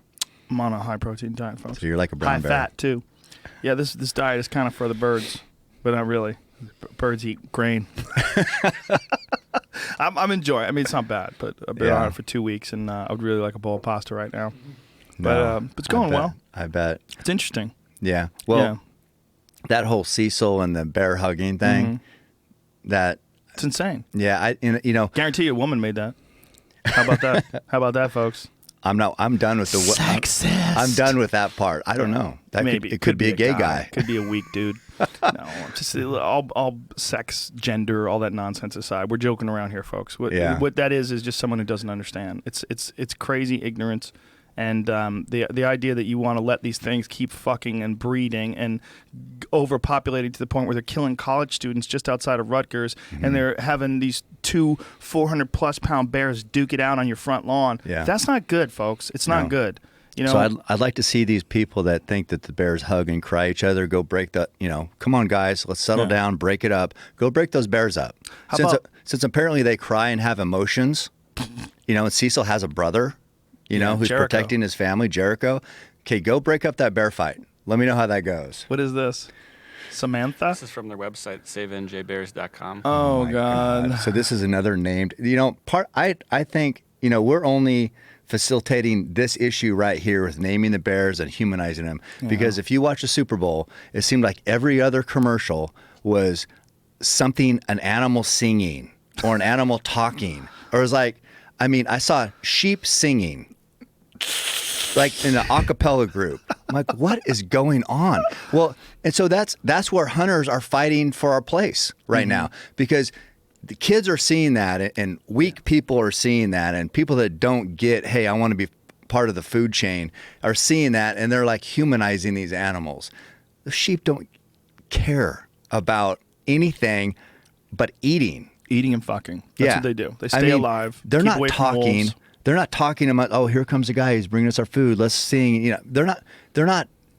It's not realistic. But that's the programming. The programming that's getting out there and just messing with, you know, the hardwire of these young people coming up, or the a lot of hunters attribute Bambi as being a turning point in the way Americans viewed hunting. Yeah. Because then all of a sudden you're seeing this beautiful animal getting chased down and killed by a hunter. Yeah. And well, we need to fight. We need to fight to change that. Well, I think we are. I mean, we are, because you know, every time you see a hunter on a show or on I don't even know what it's been on. I think South Park's even had something, but it's obviously some redneck hillbilly drinking beer, you know, no respect for anything. That's always, even in all the Hollywood movies, that's the image they portray. We need to change that. Yeah, well, we're trying to, and I think with podcasts and with conversations on the internet, at least information is getting to people that they weren't getting before. I've had many people, both on Twitter, on my website forum, on Facebook, on all these different forms of social media, say I had a different perception of hunters until you had guys like Cameron Haynes on, Jim Shockey, Steve Rinella, Remy Warren, these really intelligent people that can talk about, Tim Burnett, who can talk about these things in a way where they explain to you their perspective. They grew up with this. This is how they've lived their life. And if you lived your life in a city, it doesn't make sense to you. It seems alien. You watch Bambi. You see these, Yogi talks to Boo Boo. They have conversations. Why would you want to shoot one of them? Until you venture into that world, you don't understand it. And we're insulated from it because of supermarkets, because of this bizarre world we live in, where we've created these artificial structures that we think are normal. These cities and this method of acquiring food, where you just run a piece of plastic through a machine and you walk away with all this food. It's not healthy. No, it's not. It's not. It's like if you could have sex with a faceless person where you didn't even get to see their face. Like all you saw was like their body from the shoulder down, and that's what you had sex with, and you had a kid with that person. You didn't even know that kid, and you walk away. But I got my needs met. I mean, that's almost what's going on. It is. It's almost what's going on when you're acquiring food without ever growing it, without planting that seed. And I'm not saying you should fucking plant all your food, and I'm not saying you should only hunt if you're going to eat meat. But what I'm saying is, if you could do it, it would bring you a little closer to understanding where that food comes from, and it'll give you just a broader view of this world we live in and what you're doing by consuming food. You are consuming, whether you're consuming salad, and here's another thing, vegans. I put this up the other day. I was fucking with a bunch of people where I trolled. People were sending me all this vegan stuff, so I just started trolling them by sending them all these scientific studies about plants and plant intelligence, which is a new form of study, or it's a new field of study where they're finding out more and more each day that plants can do calculations, that they respond to being eaten, that they have different mechanisms to discourage predation. That's where poison plants come from. They're communicating with each other in some sort of strange way. That when one tree is getting chopped down, it's sending signals to other trees. It's in its own way, in some sort of a weird way. You're eating life. If you're eating a plant, you're eating life. If you say that it's okay to eat vegetable life, but it's not okay to eat fish. If you say it's okay to eat fish, but it's not okay to eat animals. If what you're doing is you're making these bizarre moral judgments, right? And they're based on convenience. And a lot of them are based on ignorance, and a lot of them, they don't hold up when you start looking at things objectively. No. And people say to you, like, why don't you eat your dog? Well, I don't want to eat my dog, okay? Jesus Christ. But my dog is a pet, okay? Yeah. My dog was raised from the time it was a baby. I've had it since it was young. I'm not going to eat it. Right. But if someone does hunt a wild dog and eat it, and it's between that wild dog eating them and them eating that wild dog, you know, that's an unfortunate situation. Yeah. But you got to eat that fucking dog. Yeah. Manny Pacquiao, his parents, they ate their dog when he was starving when they were a kid. It was like a very traumatic moment for him, where his family was they were starving, they were so poor, they had to eat their pet dog. Yeah. Well, and then the people would say, well, you're not starving, why are you killing animals, right? For us. Because I don't want to starve. That's a good point. What I like the most, we talked about changing the stereotype, is I like, you know, working, as we know, work out all the time. I like when people ask me, why are you working out so hard for bow hunting? And this is like, that gives the craziest look. Yeah. You know, but it's been the same answer for me for years, is because I want to be the best in the mountains. I think that the best that you can be. The best I can be, yeah. I understood that way more after I went with you.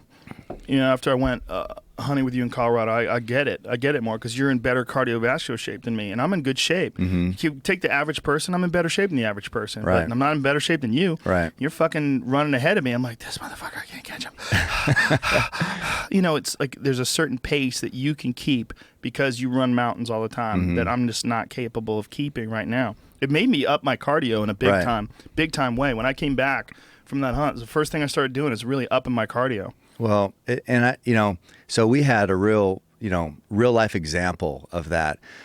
What I like as much as that, I mean, no, not as much as that, because I love being with somebody who's successful and who experiences a hunt, and I'm able to share in that. And that's a whole nother thing. It's like, I didn't kill anything, but I was part of your hunt, and that meant as much to me as me getting my animal. So, I mean, we have the whole camaraderie, and you know, it's not every man for himself. We're out there, we're working together. We want to be successful and harvest meat and take meat home to our families. But what I like is people who are inspired. They're not with me, but they see the training and they're inspired to up their game. Like maybe they won't run a 200-mile race or run 10 miles a day or do any of this, but maybe they'll run 1 mile, you know, and maybe it's my whole thing is if you're not making a positive impact, what's your point? What are you doing? I want to make a positive impact on people, and that's why I love social media and sharing what I do, and hopefully it can inspire others to do more. And that's my motivation daily. Well, this is a great time for that, and there's a great venue or a great vehicle through social media that didn't exist before to inspire people, and I am constantly inspired by it. You know, and some people get upset, like, "Oh, you fucking posting pictures of you working out, like fucking showing off." Like, I like when I read The Rock's Instagram, okay? Me too. I do. I think 40 million other people do also. Yeah, that fucking guy is up every morning. If he's got to work at 7, he's up at 4, and he's in the gym, and he'll show a photo of his alarm clock going off, and then he'll show a photo of him in the gym making crazy faces where he's fucking full to sweat, and it makes me realize I'm a lazy bitch, and it makes me want to get up and work out. Exactly. You know, I mean, that's just, there's a community. People want to be inspired, I think.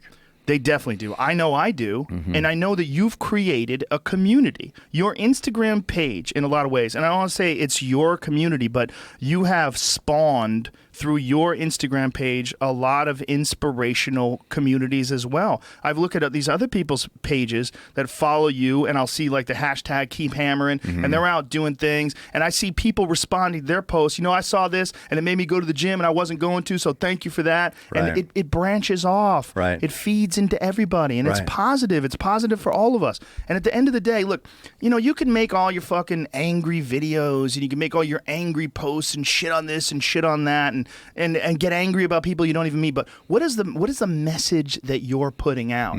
This angry, shitty message that you're putting out. This angry, negative thing. Like, who's getting? Are you pumping yourself up? Are you you're standing on a moral high ground and espousing your superiority to the world? Like, what are you doing? What are you doing? Are you broadcasting that?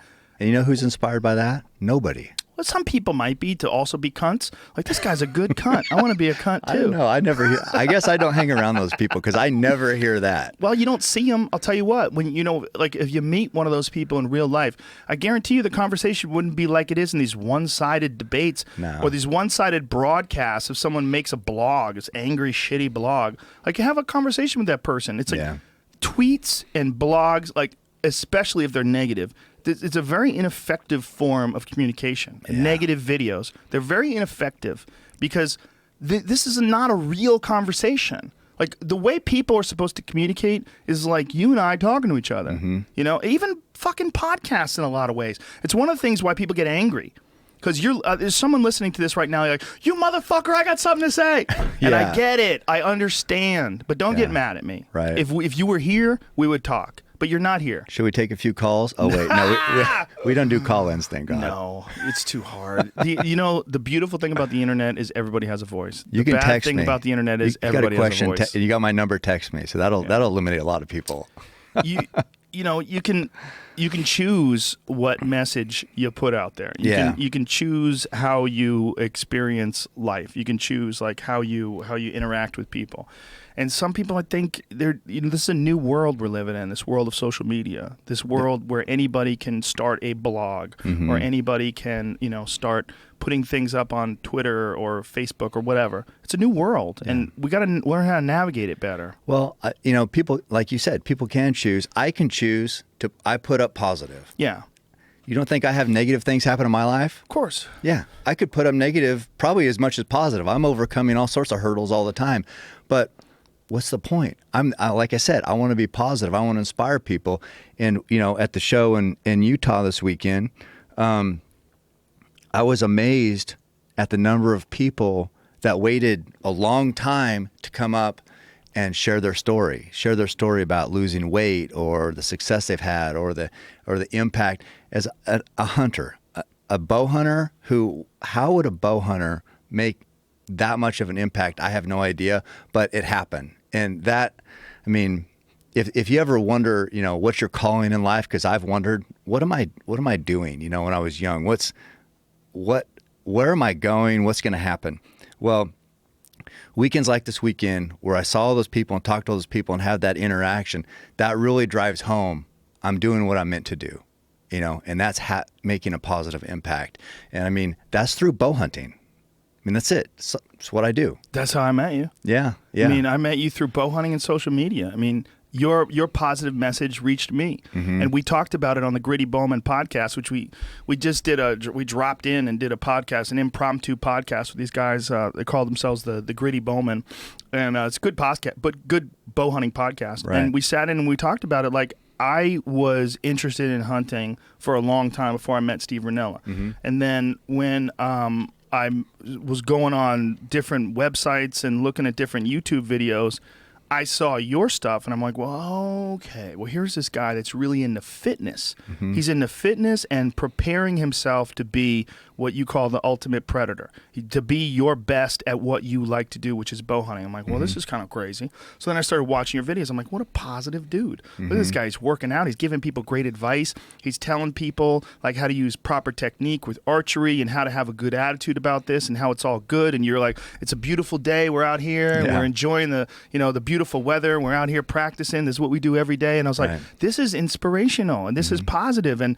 through you meet me. I use what I've created, this vehicle of social media and podcasting, to broadcast it more, and then all these new positive branches spread out from that. It's awesome. It's amazing. Yeah, I love it. It's so much better than shitting on people. It's so much better than negativity. And like I said, when I had these guys from Cowspiracy in, these guys are vegans. They're vegans who made a documentary about veganism and the powerful message that they had about the anti-factory farming message. I had a great conversation with them. And I truly believe that most of these people that are making angry posts on Twitter or angry videos, if I sat down with them and had conversations with them, they'd be positive conversations. Yeah. Whether we agree or disagree, I have a very well thought out point. I would imagine they have a very well thought out point too. Where they're coming from is not a bad thing. It's just this something gets lost in this the broadcasting of this message. Mm-hmm. And I think that's a real problem that we're all sort of navigating in this world, is that somehow or another the messages that get the most reaction are a lot of times the negative ones. Yeah. Yeah, I know. Well, on in regard to hunting, why do you like archery? Do you like archery better than rifle hunting? Definitely. 100%. Why? It's more challenging. It's more there's the book called Zen and the Art of Archery. Yeah. It's a book that I need to read. Everybody tells me I need to read this book. But there's something about archery itself. Like today when we're practicing shooting at that rubber elk. Yeah. There's something about there's a moment when you're at full draw and you're about to release that arrow where everything is still. Mm-hmm. Everything is calm and you're not thinking about anything else. You can't. Other than releasing the perfect arrow, because it requires so much concentration and so much focus. Mm-hmm. And it was completely unexpected to me. Mm-hmm. When I first started practicing archery, I thought it was going to be like shooting a rifle requires a lot of focus. It requires trigger discipline. You have to like steady the gun on a rest. You have to really stay still and squeeze that trigger. And there's problems with that. You get the shakes, you get nerves, and even at a target range, the gun's going to make that kick. And so right. you get Prepare, a little flinchy. brace, yeah. It's nothing like archery. Archery is that times 100. It requires, there's no resting. There's no rifle rest. Right. You have to hold your arms steady. Right. And the amount of movement that you make, because the arrow's only going at the most 300 feet a second, 350 if you got some right. super bow and a light arrow. Right. The difference between that and a rifle is 3,000 feet a second so is a rifle. different. Yeah. So any movement translates to a giant amount of movement at the end where the arrow hits. Yeah. And it's just, as a discipline, it's cleansing. Mm-hmm. Like for me, I love, after a long day, I do a lot of shit, man. I got a lot of things going on in my mind. Mm-hmm. I have, between comedy and podcasting and the UFC and family and business bullshit, and there's like so much bullshit going on. Yeah. There's so many different things in my mind that for me, what archery is like ultimate meditation, is ultimate focus point, where I draw back and I see that target, and then I release that arrow, and then thunk, when that arrow goes right into that bullseye, like we were shooting that rubber elk today, and when you nail one, it gets right in that small circle. Yeah. It's a beautiful, satisfying feeling. It is. It's that moment, that in the impact and seeing where it hit. I mean, and then, so that's just the process of it. But then when that happens, because why are we doing that? We're doing that to prepare for the hunt. Yeah. So when all that work pays off on the hunt, it's just, I don't know how to, I see some videos and I see people running around and tackling each other and doing all that. I never feel like that. I always feel like, I feel, I guess, blessed or thankful for the moment, and mostly thankful that I made something that's very difficult happen. Yeah. I achieved that goal, and it's, I don't know, it's so powerful. And that's what I like people to shoot a bow, because as you said, shooting a bow is centering and it's Zen-like, I guess, if I even know what Zen means. I don't even know if I do, but it is relaxing. It requires amazing focus. So that's a good start. But when you can block everything out, because you say you have to block everything out to make a good shot on that target, on the foam rubber, the Reinhardt elk today.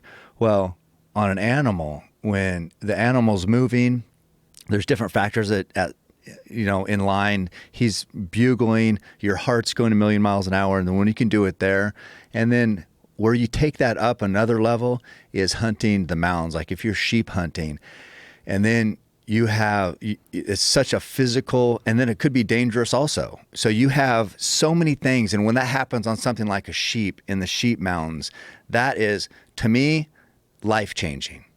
I mean, experiences like that have made me who I am. And people say, bow hunting has made you who, yeah. I mean, because coming through in crunch time like that is more pressure and more accomplishment than anything I'll ever do in normal life, because it's just that difficult. Well, through difficult things, our character gets challenged, our will and our focus get tested.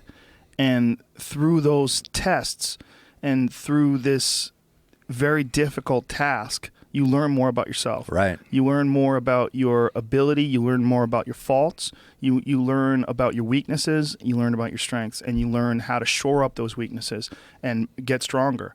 And that's why people who have never experienced it don't understand your dedication to fitness, don't understand your dedication to making sure you're in the best possible shape you can be. Also that your archery practice is at the best it can be, so that when that moment of truth arises, you can steady your nerves, you can keep it all together, and you can execute. Yeah. And that execution, that is an insanely difficult task that very few people have to ever do anything in life that's remotely as difficult as shoot an arrow at an elk that's 50 yards away and watch that arrow sink right into the vitals and realize that you've done it. And realize that now you have enough meat for a year for your family with one animal, And are we quantifying life? I mean, are we saying that, that all animals are worth something? That if that's the case, every pasta bowl that you eat a bowl of pasta, that pasta comes from grain. That grain most likely was chopped from a field, from a combine that is 100 yards long, that it's indiscriminate, and it's running over everything, as we were talking about, running over mice and rabbits and fawns and ground nesting birds and anything else that might be in its path. And there's a lot of death involved in that. So every bowl of pasta that you eat, even though you feel like you're completely immune or completely free of any responsibility of death, it's not true. No. But one elk with one arrow feeds you for a year. A year. Right. I have 2 fucking commercial freezers in the back. They're filled with meat. I gave Gary Clark, the musician, the other day, I gave him 2 pounds of elk. I'm like, take this home and cook it. Yeah. Bill Burr, the other day, sent me this text message. He made elk chili. I gave him some elk. I give people meat. I love it. I love it. Love providing. Yeah, my friend Chris Ryan sent me this photograph, or Duncan actually sent me, Chris Ryan did too, but Duncan sent me this photograph of his girlfriend made meatballs, elk meatballs, and they were sitting there eating with their friends. They had a friend over for dinner with some meat from an animal that I shot with a bow and arrow. And I'm giving it to him. It's fantastic. It's a beautiful, warm feeling, and it connects you in some weird primal way that we're immune to. We're not getting it anymore. We're not getting it. And for me, people ask why, because I've always been drawn to wild places, big wild places, and people ask, how did that start? For me, how that started was I didn't come from anything. I didn't have anything. I was just a guy who couldn't even afford an elk license for a few, it was $25. I couldn't afford it. But so I felt like, I don't know, I didn't feel special in any way. I didn't feel like I had any advantage over anybody. I felt lower class essentially. But in the wilderness, when I went, there could be the richest guy in the world. There could be the most powerful businessman. But if he was there and I was there, all of a sudden the playing field was equal. And if I'm in better shape than him, I'm above him. In the mountains, I can be somebody. I can be special. And that's how I prepare. And that's why I liked it back there, is I didn't have to conform to society's, well, this guy is an A-lister, you are nothing. Right. You know what I mean? Right. That's what was always drawn me to that, because it was a level playing field for me. And if I came in more of like a beast than somebody else, all of a sudden I was the guy back there. That's what I did. And it was just like, I didn't have anything. And I thought, this is the only way I'm going to achieve my dreams, is get to where I can be in control. Well, it gives you an understanding of that environment, that this environment really doesn't care that you make 6 figures. It doesn't care that you drive a BMW. It doesn't care that you have a nice house. It doesn't care. It doesn't care. There's in a lot of ways, like I gravitate towards absolutes. That's one of the reasons why I like martial arts. It's one of the reasons I like pool. Like if that ball drops in the hole, it's because you made it drop in the hole. If you miss, you miss. And there's no ifs, ands, or buts about it. It's an absolute thing. And I think in a lot of ways, hunting is similar in that way. Like it doesn't care. Like if you're playing pool and you're a millionaire and you're playing against a guy who's $2 in his bank, it doesn't. The balls don't know this. Right. They don't care. And it's the same in the woods. when you are out there and you're in that environment, that is an absolute environment. And absolute also in the fact that if you fucking zig when you should have zagged and you run across a sow grizzly and her cubs and she just decides today's your day, it doesn't, they don't give a fuck if you host the UFC. No. That bear doesn't give a fuck if you're the CEO of your company and you're out there. It doesn't care. No. The wilderness is its own world. It has its own rules. It's unforgiving. It's unforgiving and it's absolute. Yeah. And like that arrow hitting the artery or hitting the vitals of an elk, like if it doesn't hit, it doesn't hit. I mean, Right. it's got to go where it's supposed to go, or you fucked up. And there's that is real. I mean, that's not just talk. That's not talk where you zig where you should have zagged. And Roy's story is a perfect example of that. With your friend, explain who Roy is. Roy he's who got me started in bow hunting, and he is the toughest man I've ever met. I've shared more experiences with Roy in the mountains, these life-defining type experiences that we've talked about. And the bond we've created together has been over a handful of experiences. And you realize when you're out of your comfort zone like that, and when you're both so committed to a pursuit, those bonds form quickly. And so we've formed a strong bond over a handful of experiences over a couple of years. Well, Roy and I, we went to high school together. We started bow hunting as, I think 18, 19 years old, and had hundreds of experiences, life-changing, life-defining experiences together over the years. So our bond naturally was like brothers. And, he was, when everybody doubted me when I was growing up and doubted my dream of ever becoming anything, he never did. He was always the guy that believed in me. Well, this year up sheep hunting, he was up sheep hunting where we had sheep hunted before together, and I killed a ram, and it was, it's a tough, difficult, dangerous hunt. And but he's more prepared, or he was more prepared for hunts like that than anybody in the world. He's done it as much as anyone that I know, and been successful. I think had killed 9 rams, and one misstep, he fell and died.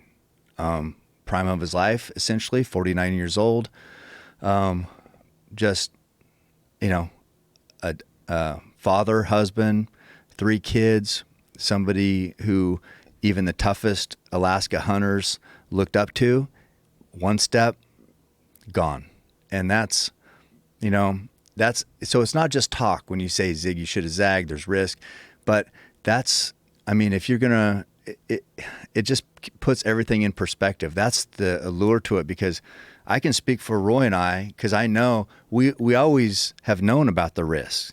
That was part of the draw, is we wanted to go where nobody else wanted to go, or do things that nobody else wanted to do. That was the only thing that made us different. And it goes back, that made us different. And it goes back to, the level of the playing field. Well, we felt like, if we would go and do the hardest hunts in the toughest conditions, nobody else would want to do that, but we would. All of a sudden, we were calling the shots. We don't call the shots, the mountain calls the shots. And on that hunt, the mountain won. And Roy fell, and he died, and it's... He fell 700 feet, right? Yeah. It's, that where he fell, just tough, unforgiving sheep country. And, once you start going there, you're not going to stop. And it's one of the most dangerous hunts. Sheep, yeah. It's on that hunt specifically, they give 100 tags, and a lot of times there's this one sheep killed. It's that difficult, and I think 40% of the people never even go because of the weather, because of the conditions, because it's so hard. So they draw the tag and don't even get up the hill. Well, wasn't that was the case with you when you went up there grizzly hunting? You were supposed to go sheep hunting as well, right? Yeah. Well, no, it was moose hunting. Moose hunting. We were right. going to do a moose sheep combo, but there was so much snow we couldn't even get to sheep country, and that was the plan. We were going to go sheep hunting, and that was with Roy. That was with Roy, right? So we had an amazing moose hunt together, and I killed a nice big bull. We just had just another epic adventure, something, a hunt that maybe a handful of people would want to do because we were so far back, miles back, and had to haul a moose out over the mountain in the snow. Very, very, very difficult hunt. But the ones, it was perfect because it was our last hunt together. He died 2 weeks later, and that hunt encapsulated everything about us. It was just hard. It was miserable, and it was rewarding. And we achieved success where not very many people would have, and we did it together. And and then 2 weeks later was his sheep hunt. And there's an iconic photo that I think was forever going to define you from that hunt. It's with you with the big cut in your face and blood streaming down your face. And you sent it to me while you were out there. Yeah. And you're saying we haven't got one yet. Yeah. We're out here hustling. Yeah. And there's this photo of you looking grizzled as fuck. Yeah. With blood coming down your face, snow in the background. Yeah. And I'm like, yeah. That's Cameron Haynes. It is, because and Roy would always say we can make an easy hunt hard, because we wanted it to be hard. Well, you went into an area where very few people were having success, and even with rifles, you were going deep into this area. It was a rifle area, so that means a bow hunter had a different size of animal that was legal.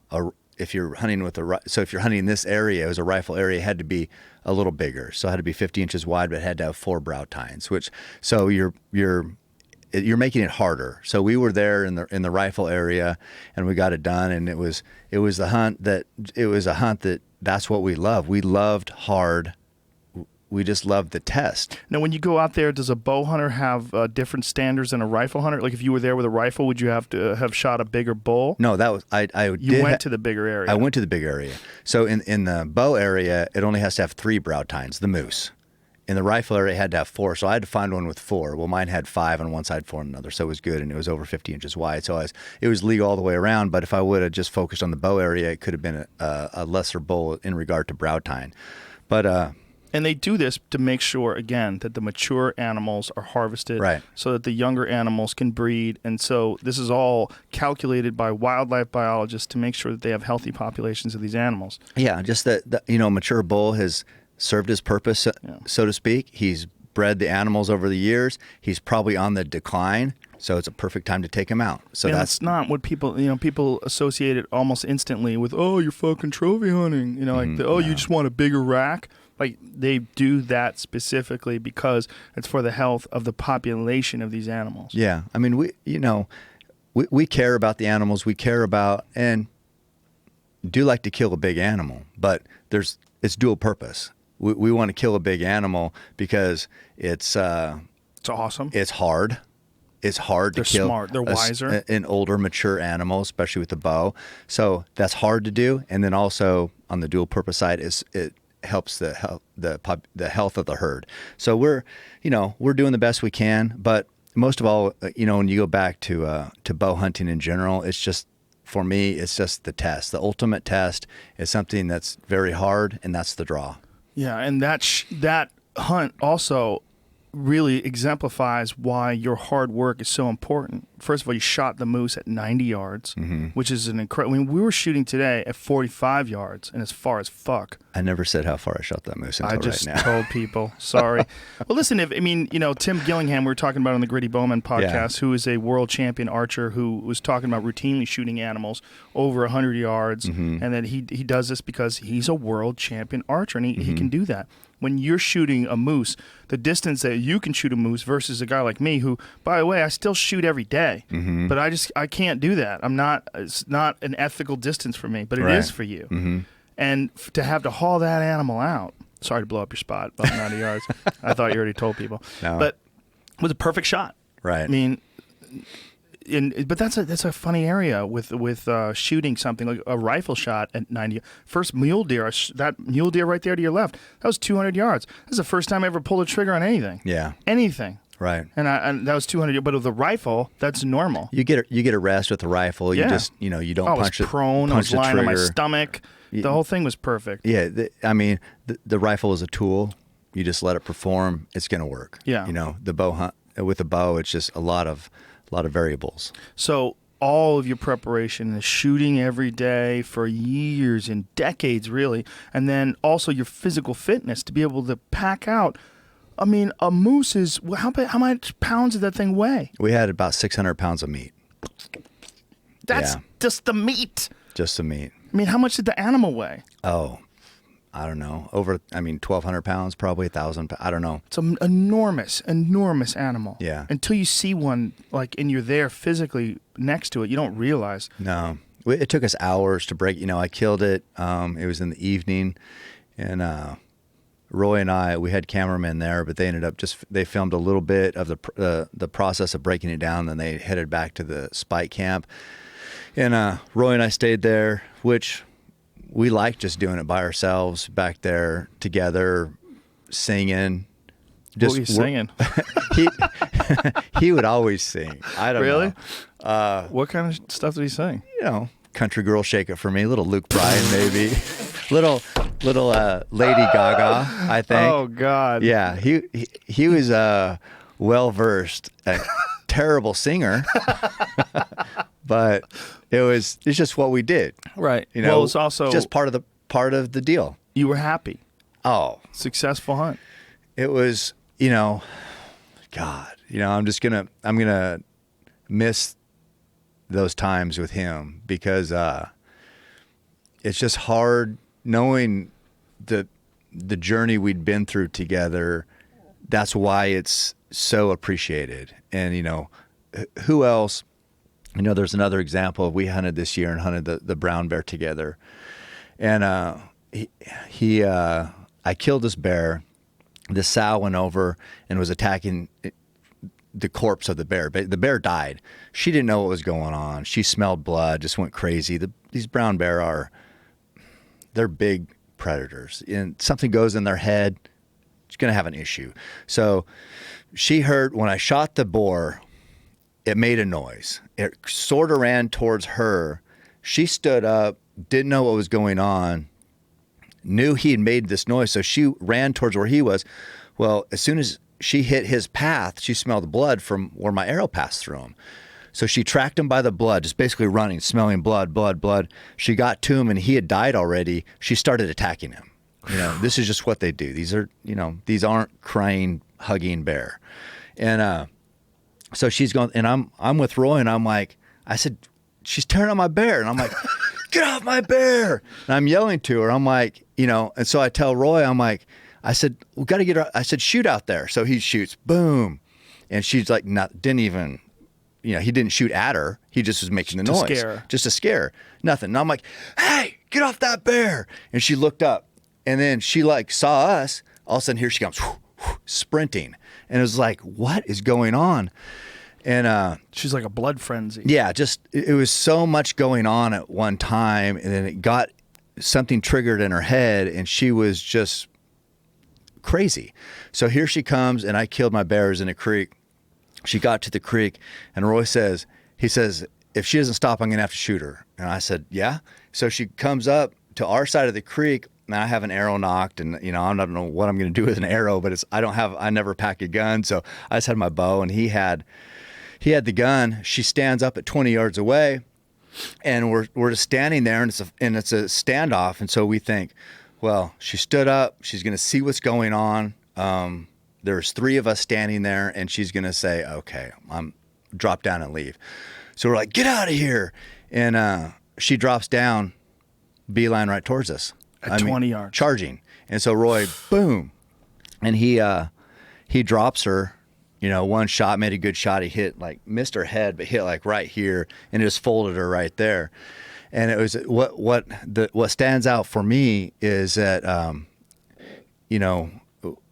we were never worried about our lives were at stake. We were never worried about, maybe a typical reaction would be like, oh my God, we could have died or something like that. I was just I cussed. Because I was mad she did that and required Roy to act, so I cussed, and he's like, dude, I had to. And so we weren't worried about ourselves. We didn't want to have to kill another bear, and we weren't nervous about the situation. And I said, I know. And it was like, where else am I going to have somebody that's on that same page with me that's calm in that situation and not see their life flash before their eyes? Just do what you have to do to stop the risk. That's never going to happen. I'm never going to have somebody like that in my life again. And I think about, we knew the risks were involved in everything that we did, and we embraced it, and we were fine with it, and it didn't consume us or anything. And that's what I'm going to miss, is having somebody so on my same page that I can trust like that. Roy was the best. You would have to have someone who's experienced that as many times as Roy has had, where he knew exactly what he had to do in that moment. Yeah, he did. And it's, people know what they have to do. It's executing that is what's hard, and so knowing what it takes, not panicking, being in control, and then getting the job done with one shot, very rare. Very rare. And Roy in those situations was, I don't know everybody. I haven't been with everybody, but I would say he's as good as anybody that I know of, and that's why, when he fell and I got the news that he fell and died, I mean, I could believe it, I guess, but I was mad, and I'm still mad. And I know everything happens for a reason, and I know, he has a lot of faith, and I know, we want to think everything's going to be okay and we'll see each other again. I know all that, but it still makes me mad, because, we missed out on a lot of experiences we'd still love to have, and we talked about, and we were just like, we had these big goals and big dreams, and I'm mad that that's gone. So it's not just understandable.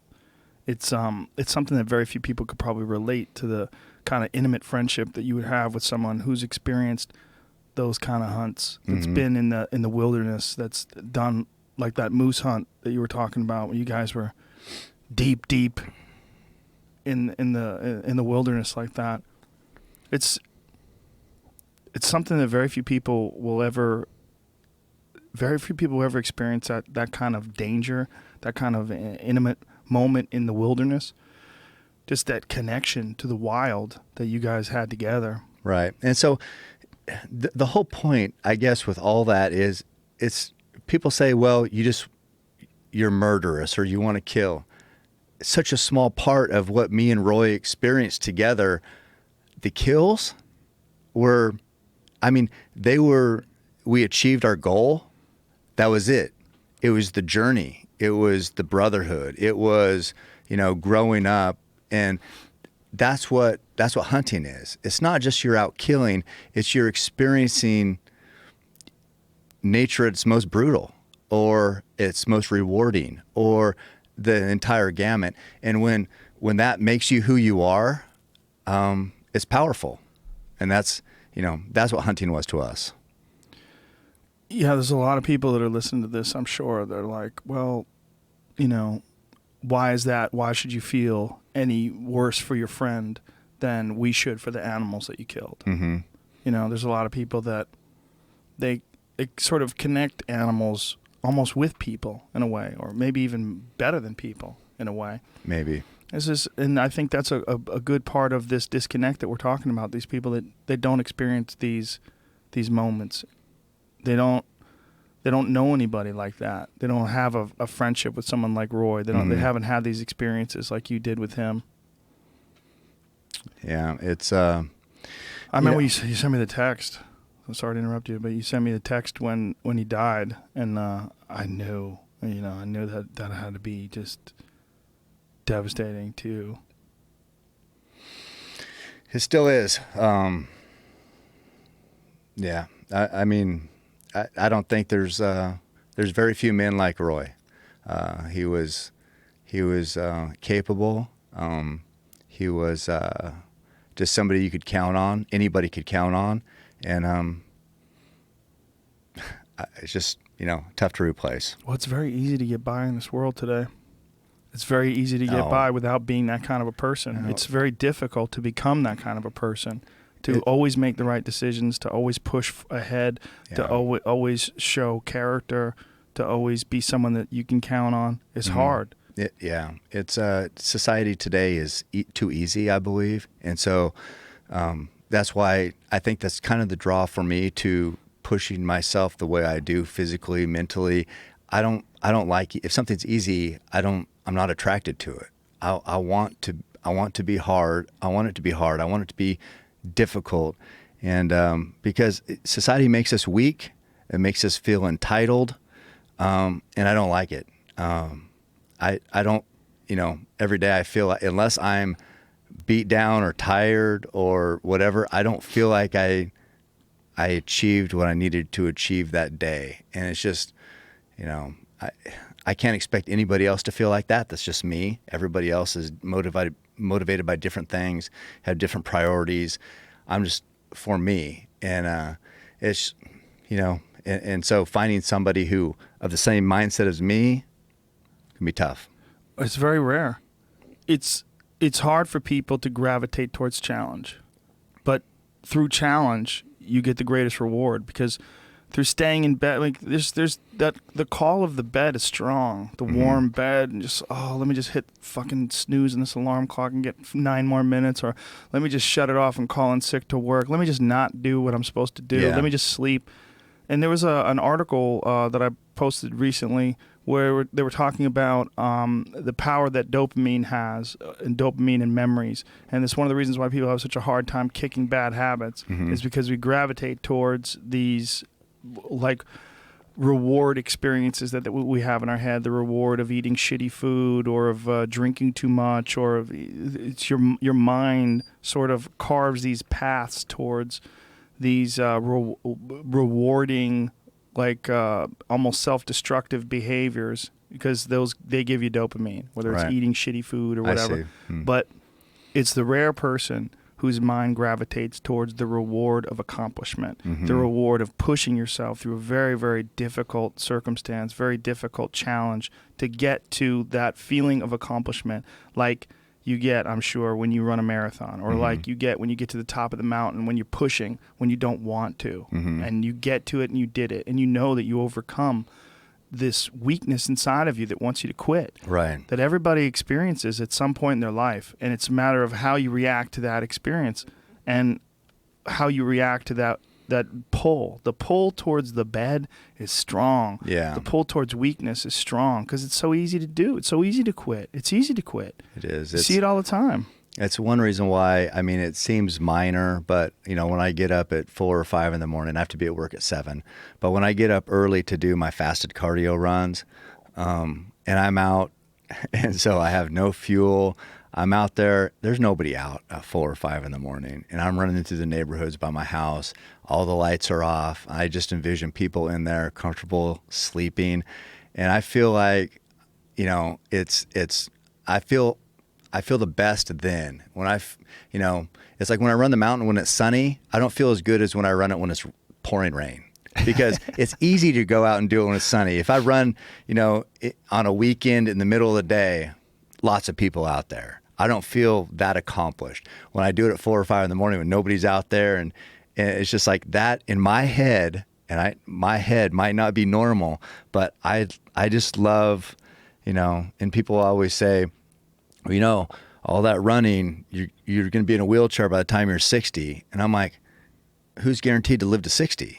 I mean, I might die tomorrow. So what am I supposed to do? Save myself for what? I want to, know that I gave all I have every day, because tomorrow's not guaranteed. So, I mean, I just don't get it. I have a hard time with that mindset of the moderation mindset. Those people that are saying that, they're peering through the curtains while you're running by their house. I think they're asleep. He's gonna wind up in a wheelchair, not me. I'm here farting. Yeah, I don't know. I mean, it's so some people criticize, and maybe I will be on a wheelchair, but I'll know that I lived as hard as I could live and pushed as hard as I could when I could do it. I'm not going to regret it. Yeah, the people that try to knock someone down for working hard and overcoming extreme obstacles. What they're doing is they're responding to their own insecurity. I mean, there's logical things. There's people there's people that look at certain types of extreme sports where, there's that BMX guy, what's his name, Dave Mira, who just committed suicide. Horrible, horrible tragedy. Husband, father, the whole deal. I gotta think it's connected to head trauma.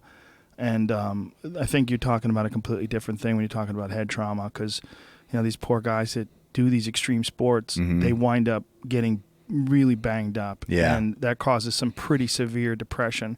So I think in circumstances like that, I think you're talking about a kind of a different animal. But people will criticize people who take chances in life. People will criticize people who work hard. Like, why do you have to lift weights? Why do you, like, there was an article that we had talked about that some asshole had written in some bowhunting magazine about you. No, like, it was online. Yeah. Yeah. Whatever it was. It was just talking shit about you. Like, why does, he have to, you don't have to lift weights like this guy. You don't have to want, this is ridiculous. Well, guess what? Yeah, you do. If you want to do what you can do, you have to. Yeah. I mean, and what he's doing by writing that is looking at someone who works harder than him, accomplishes more than him, and he's trying to chop you down. And that's crabs in a bucket, man. That's what people do. You ever see crabs in a bucket? If you don't know what I'm talking about, folks, if you see crabs in a bucket, they never get out of that fucking bucket. Because if they work together, one crab could stand on another crab, and the other crab could grab on top, and then they could figure out a way to push that bucket over, and they could all get out. But nope. What happens is one crab tries to get to the top, and the other crabs pull them down. And that's what a lot of people are. A lot of people are crabs in a bucket. And it's just a weakness and an insecurity. And a lot of times it's because they don't know anybody like you. They don't know anybody like Roy. They don't know anybody that can push them. They don't know anybody that they can look at their friend and they can say, if this motherfucker can do it, I can do it too. If this guy, if I know what he would do right now, he's going to, like, here's a funny story. I was in Texas with Aubrey, and we were pig hunting. And we were in this fucking miserable environment. There were so many mosquitoes. It was brutal. I mean, we were just getting mauled. By the end of the day, I mean, it looked like I had some kind of crazy disease. Like, my whole body was covered in mosquito bites. And I thought to myself while I was out there, if Cam Hanes was out here, he would fucking keep going. He would just deal with the fact that the mosquitoes are biting him, and he would keep going. And Aubrey said, how the fuck did you get through all those mosquitoes? And I said, I thought that if Cam Hanes was out here, he would keep going. He goes, that's hilarious. He goes, I thought if Joe Rogan can do it, I can do it. You, without even be there, pushed me, and me, because I kept going, it pushed him. But it was fucking miserable. It was this cloud of mosquitoes. We just swarmed on. Well, I mean, it is a funny story, but I do in some way feel responsibility to the people that follow me or look up to me to not give up. I know people look to me for inspiration, and, and it helps. It's like when I don't feel like doing something, I think about all the people who expect me to. And I mean, I have a huge drive to do it myself, but it's just like sometimes those little things, and thinking about, this story with you, or people who have lost 100 pounds, thinking about, the work I put in. It's like all those things have made me who I am. So it's not like I might think about specific stories, but I think about all the people who have been such a positive they've made such a positive impact on me, because I guess I haven't on them, so in return, and it makes me, it's like the Bigfoot 200 that I'm doing. If I'm just on my own and nobody knows who I am, I'm not as tough, much less resilient as the guy I'm going to be who will line up to run the Bigfoot 200 in August, because I'll feel like I'll have an army of people helping me, push me. And I just think that's, as a society, that's a type of things we need to focus on, I believe. So inspiration's a two-way street. Yeah. When you inspire people, those, like, I do these meet and greets after shows all the time, and I can't tell you how many people I've come up to after the show that say, I lost 100 pounds. Once I started listening to your podcast, I started eating healthy. I started looking at my body in a different way.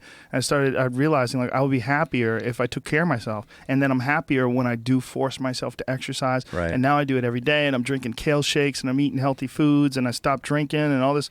and it makes me feel better. I mean, I think about it when I work out. I think exactly. That's where inspiration is a two-way street. And then it's also like we were talking about, like you've created a community through your social media and through the positive posts that you make and through all your actions and all the different things you've done. You've created this sort of sense of community where all these other people, they feed off of that, and you feed off of them, and we all feed off of each other. Yeah, no. And through this podcast too, man, this has been this is an inspirational podcast. I'm going to listen to this podcast when I work out tomorrow. Yeah. When I do my morning workout tomorrow, I'm going to put this on my headphones and I'm going to listen to this. I'm going to listen specifically to the story about you and Roy. Yeah. And that, people want to be that kind of person. People don't want to be a lazy fuck who criticizes people for no reason. They don't want to be that guy that's weak and that talks shit about someone when they're not there because they feel bad that person is out there working out. Like, you don't have to do what Cam Hanes is doing. Yeah. Like, shut the fuck up. You know what you're doing, bitch. You know what you're doing when you're doing that. While you're doing it, you know what you're doing. While you're making those, there's a little sneaky voice in the back of your head, unless you're completely obtuse, unless you're completely oblivious to the way you interact and interface with the world. You know what you're doing when you're saying those things. You're trying to chop someone down because they make you feel weak. Instead of saying, this guy is out there doing something awesome. Instead of just, what's negative about someone working out and being healthy? What's negative about someone who values physical fitness and accomplishing difficult goals? Like, that is the essence of character. That's the essence of what's inspirational about a person. I'm not inspired by someone who sleeps till 2. I'm not inspired by someone who can't not eat shitty food and loves to smoke. I'm inspired by discipline. Discipline. I love discipline, and you talked about The Rock, guys like The Rock, and so that's and The Rock is out to 40 million. You get out to how many will listen to this podcast? I mean, I don't know, but it'd be more than 1 million for sure. Millions. So I mean, and over the course of how many years this is out there in the world, right? So I'm inspired by you, The Rock, and so in my own little bow hunting world, I just try to live up to that, and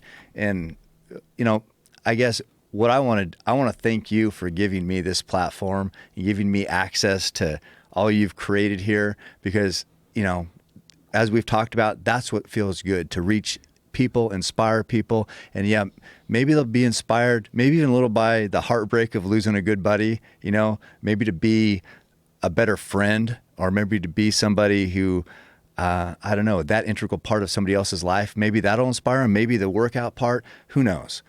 Maybe to be a better, I don't know, more understanding to the vegans and be able to explain it better. There's so much you can take from this podcast, and without you giving me this microphone, it would never happen. So I want to thank you, and I'm so grateful. I'm so happy I've met you, and we've created this friendship. I couldn't be more happy myself. And again, that inspiration is a two-way street. This podcast doesn't exist if it's not for other people. I mean, all I am is like an antenna or something, just broadcasting my thoughts and other people's thoughts too. And without a guy like you to introduce me to something like bow hunting, I would have no idea. I would have gone to my grave without having any idea how rewarding it is to go and get my own meat through archery in the woods, how difficult it is to pursue such an incredibly demanding discipline. Right. And what that's about. And for you being inspirational and for you creating those videos, you reached me and you touched me with your positivity and with your inspiration and with your dedication and focus. And I live for that, man. I live for inspiration. That's my fuel. I love it. I love inspiring people. I love people that are inspiring me, and I love inspiring other people. I love inspiration. I think it's one of the most powerful aspects about our newfound ability to communicate with each other. Right. Social media. So you can be a negative anchor, or you can inspire. So maybe that's the message of the podcast today. Is get out there, like I say, make a positive difference. Yes. That's it. And we can all do it. It doesn't have to be big. It doesn't have to be to 40 million or 10 million or 1 million. It can be to one guy. Yes. Make a positive difference. We can all do it. And we can all do it in our own way. And it's the better way to live. It's the better way to live. This world that we're living in right now is essentially a global community that's coming to awaken. It's aware of itself now in a way that's never been before. We can communicate with each other.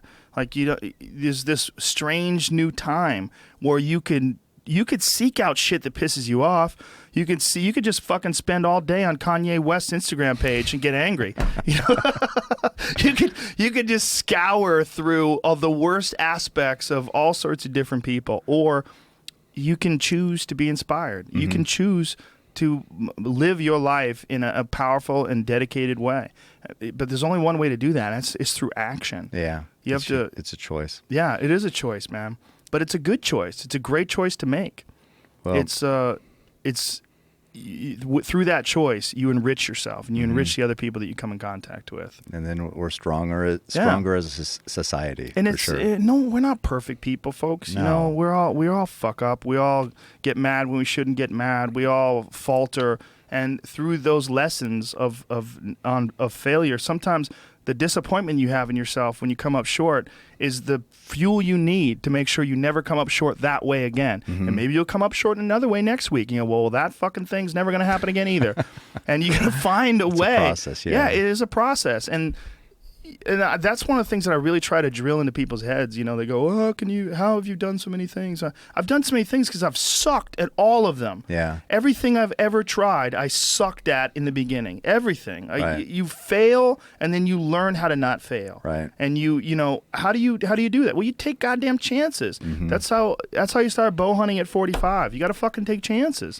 And if you don't take chances, if you stay within your comfort zone, man, that's not a fun life. No. It's not a. It's a cushiony life. Yeah. I mean, it's probably a little safer. It's insulated. And that's what I'd always respected about you is when you started bow hunting and you know, it's because I know firsthand how difficult it is. So you've been successful in so many different arenas, right? And you're Joe Rogan. All of a sudden, Joe Rogan is a new bow hunter who doesn't know shit about anything. And it's like for you to say, I'm okay with that, that's a big deal. Most people who have been so successful don't want to be starting out on ground zero again. So, I mean, for you to do that and then become so just disciplined and enamored with the discipline of bow hunting has been awesome. And I love it. I love doing things I suck at. Most people don't. That's why I like yoga, man. I mean, it's why, like, when we were working out today, you have that same sort of approach to, like, I was showing you all these crazy new exercises, and you were gravitating towards the ones you weren't good at. Oh, yeah. Yeah. I mean, I mean, I love pushing myself. It's like when I work out with new people, I love exposing them to, I said, okay, this workout doesn't start until you're miserable. And then once you're miserable, then it counts because everybody can do it when it's easy. Right. Okay, now you can't do it. Now we start. Yeah. And it's just like, I had a good, I just like exposing people, you know, what I always say, you know, and other people have said it too. I had to invent this, but being comfortable from being uncomfortable. And that's just getting in that moment where, okay, now I'm here. Now I want to start gaining, you know, and that's just the journey. That anything that has a big reward is going to require that. Well, that's the essence of jiu-jitsu. The essence of jiu-jitsu is being comfortable while you're uncomfortable, because everybody gets tapped. Yeah. There's no way to get good at jiu-jitsu unless you get mauled by another person. Is the only way.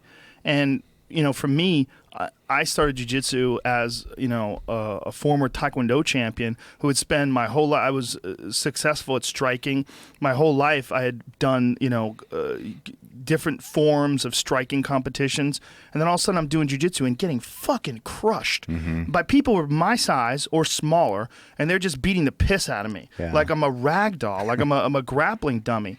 And for me, I had realized, first of all, I had to address the fact that I was nowhere near as competent in self-defense as I thought I was. Like as soon as these guys got a hold of me, they were just strangling me. I was like, oh, okay. Like my perception of what I could do versus the reality of what I could do, I had to just address it. I had to figure it out. And so, okay, now I got to get fucking crazy and attached to this shit. And then I became like completely obsessed with that of training and getting, but that's one of the beautiful things about jiu-jitsu. One of the things about jiu-jitsu that I admire most in the truly good practitioners is they have very healthy egos, because their egos get tested. Yeah, they're in check all the time. They're constantly tapping. Yeah. You tap all the time. Yeah. I mean, I don't think I've ever gone more than a few months in my whole life without tapping. Well, and that's the same with bow hunting. don't start bow hunting unless you can deal with failure. Yeah. You know, it's a humbling, just like, you know, the discipline you're talking about. Bow hunting is a discipline just like that, where it will humble you no matter how good you think you are. Yeah. I think all very difficult things are good for you. I mean, as long as it doesn't kill you, it's good for you. I mean, like these goddamn ultra marathons you're running. This crazy fuck, you want 100 miles is not enough. You're like, well, I've already done that a couple of times. Now I got to do a 200. So here's the Bigfoot 200. Here's quick facts Jamie just pulled up. Yeah. Just under 50,000 feet. Of ascent. Right. 15,240 meters of ascent, more than 96,000 feet of elevation change, 203.8 miles nonstop, point to point. 6 sleep stations with full aid, hot food, medical and crew access, 16 full aid stations. The race starts at Mount St. Helens in the Cascade Mountain Range of Washington State and finishes in Randall, Washington, traversing point to point the Cascade Mountains. That's insane. That's so my goal with it, and I've never done a 200, obviously. The furthest I've run is 106.5 miles in 24 hours. So this will be a new test. And my goal for this, I don't even know if it's possible. I don't want to sleep. I don't want to take advantage of any of those sleep stations. I want to be able to push through and finish in 60 hours. And last year, 64 hours won it. And I'm trying to, that's what I'm training. You want to beat that? I want to beat that. I want to beat 64, and I want to grind it out. I want to be better than I've ever been. And so that's, you know, right now I'm training. I haven't been training this hard this early in the year. So I'm taking it, I'm doing a lot of miles, but not hammering hard, and trying to build up that base. So come August, I hope to line up there for the Bigfoot 200, and I hope to run it faster than it's ever been run. Jesus Christ. Are you going to lose body mass before you do that? Because you're always lifting weights. Like, what are you going to do differently? I need to get lighter. You weigh about, what, 177? Yeah, right now I am. You know, and I was up 182 or 83. And so I want to get down. I'd like to get 69 maybe, you know, and I just really feel like I'd be efficient at that. And I just, you know, it's physical, but it's a lot mental also. So, I mean, I'll prepare my body for it, but it's just whether I can hydrate and fuel well enough, smart enough, and just do everything, keep my feet healthy. That's what's going to determine whether I can finish in 60 hours. So I think I believe I have what it takes, but a lot of people probably have what it takes. But to implement it is going to be difficult, but I can't wait. I wish it was tomorrow. What's the percentage of people who start that thing versus complete it? I don't know. I think it's pretty high percentage, because if you line up for 200, you didn't just decide to do that. Right. You know what I mean? These people are crazy. They've put in a lot of training. And so if they're crazy enough, I mean, it's $1,000 to run it. So if they're crazy enough to pay the entry fee, line up there, they didn't just, it wasn't on a whim. It was, they've geared their life toward it. It's crazy too, because it's not 1,000 miles. I mean, it's not 200 miles on a flat track. No, it's mountains.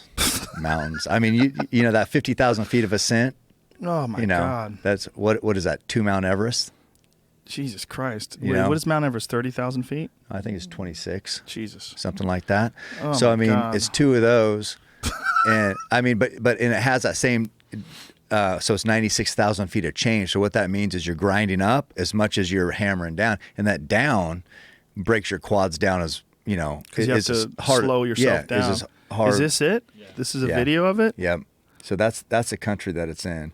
What is this guy doing? He's walking. Run, bitch. Yeah. What are you doing? Why are you walking? Well, there's like oh this. My God. This is the country? Yeah. This is it? You can't run this. Wait a minute. Hold on a second. Yeah. It's like this? Yes. Oh, fuck, dude. Hardest ultra in the USA. How do you know which way to go? How do you go, left or right? There'll be ribbons. Oh, okay. So there's probably ribbons that'll mark. But this isn't, no, you're not on a bike trail. This is the hardest ultra in the USA? We need to document this. This is 200 miles of this. And if you try to run, here's what I learned with ultras. If you try to run where it's super steep, all you're doing is going to blow your legs out. Right. I mean, so you have to get good at hiking too, because you hike the super steep stuff, or this isn't even runnable really, but you don't even want to try. So it's all about being efficient and managing your resource. But it's a test. That's to put it mildly. Yeah. So I mean, that I don't know. This is what I live for. But listen, dude, there's a problem, and that is that this is in August, and you need to be healthy in September because we got to go back. We're bow hunting in September. Right. It's all mental. It's not all mental, man. There's definitely some physical involved in that. Yeah. How many people have completed it? I don't know. Jamie, what is that one nutty run that you told me about that very few people know about? The Barclays, Yeah. I believe is what it's Have called. you heard about this? Yeah, that's intense. What is that? That's like I don't even know if there's really a course. You know, they have. There's no course. It's really loose. It's not marked. You can get lost. You have to have your own map. Oh, great. Yeah, it's something like 64 miles maybe, but it's like, I mean, you're in swamps. It's nasty. I mean, I think, God, it seems like 4 people finish or something. They only allow in. It's a small number, 12, 20. I don't know that much about. I've heard about it. Just 1 to 2 people finish it each time. Some people don't finish it. Okay. It's 5. You do it like, if I remember correctly, it's like one way up during the day, and you come back down during night, and then you switch and go the opposite way the next day, up and down, and then if you can make it to that 5th turn, it's also the same kind of way. It's nonstop. Mm-hmm. If you want to sleep, you sleep. You only have, I think, a window of like 36 hours total to finish the whole thing if you can make it. Yeah, maybe if you don't, maybe 48 hours, but yeah, it's. You got your eye on that fucking thing? I don't know. I mean, to me, the navigation is a whole different animal. You know, I want to be prepared. I want to know where the course is roughly. You know what I mean? I don't really want to waste time having to read a map and figure a compass. That's a whole different challenge, which maybe I'll get to that at some point. Right now, I just want to run 200 miles. I want to run that race as fast as it's been run. I don't know I don't know what I'm going to do. I don't know what my body is going to do, but I want to find out, and I'm looking forward to it. Wow. That's intense, man. I'll be ready by September. We should document it. I should be like in a Range Rover next to you. No, that's air conditioning, sipping lemonade. Yeah. Just control a drone. Yeah. Oh, a drone. That's the move. Yeah. Yeah. No, well, I'm pretty. Yeah. It's how going to be. How does someone document that? You would have to have GoPros on or something like that because someone would have to go with you. People have talked about filming it. Maybe Under Armour will. I'm not sure. How are they going to do that? I don't know. You'd have to have some fucking savage that's willing to run it with you. I know my brother's going to run some of it with me, and he's a beast. Yeah. Yeah. So he's he's done 100 before. Has he really? Yeah. Oh, it's in your family. Yeah. So he's tough. tough. Your dad was like, what was your dad? What, track and field athlete as well? Yeah, he was. You know, my dad was. I'm not athletic. My dad was a freak, and he had full scholarships at Oregon State for track and field and gymnastics, 2 different sports. He was pretty tall for a gymnast. He was around 6 foot tall, but just crazy ability.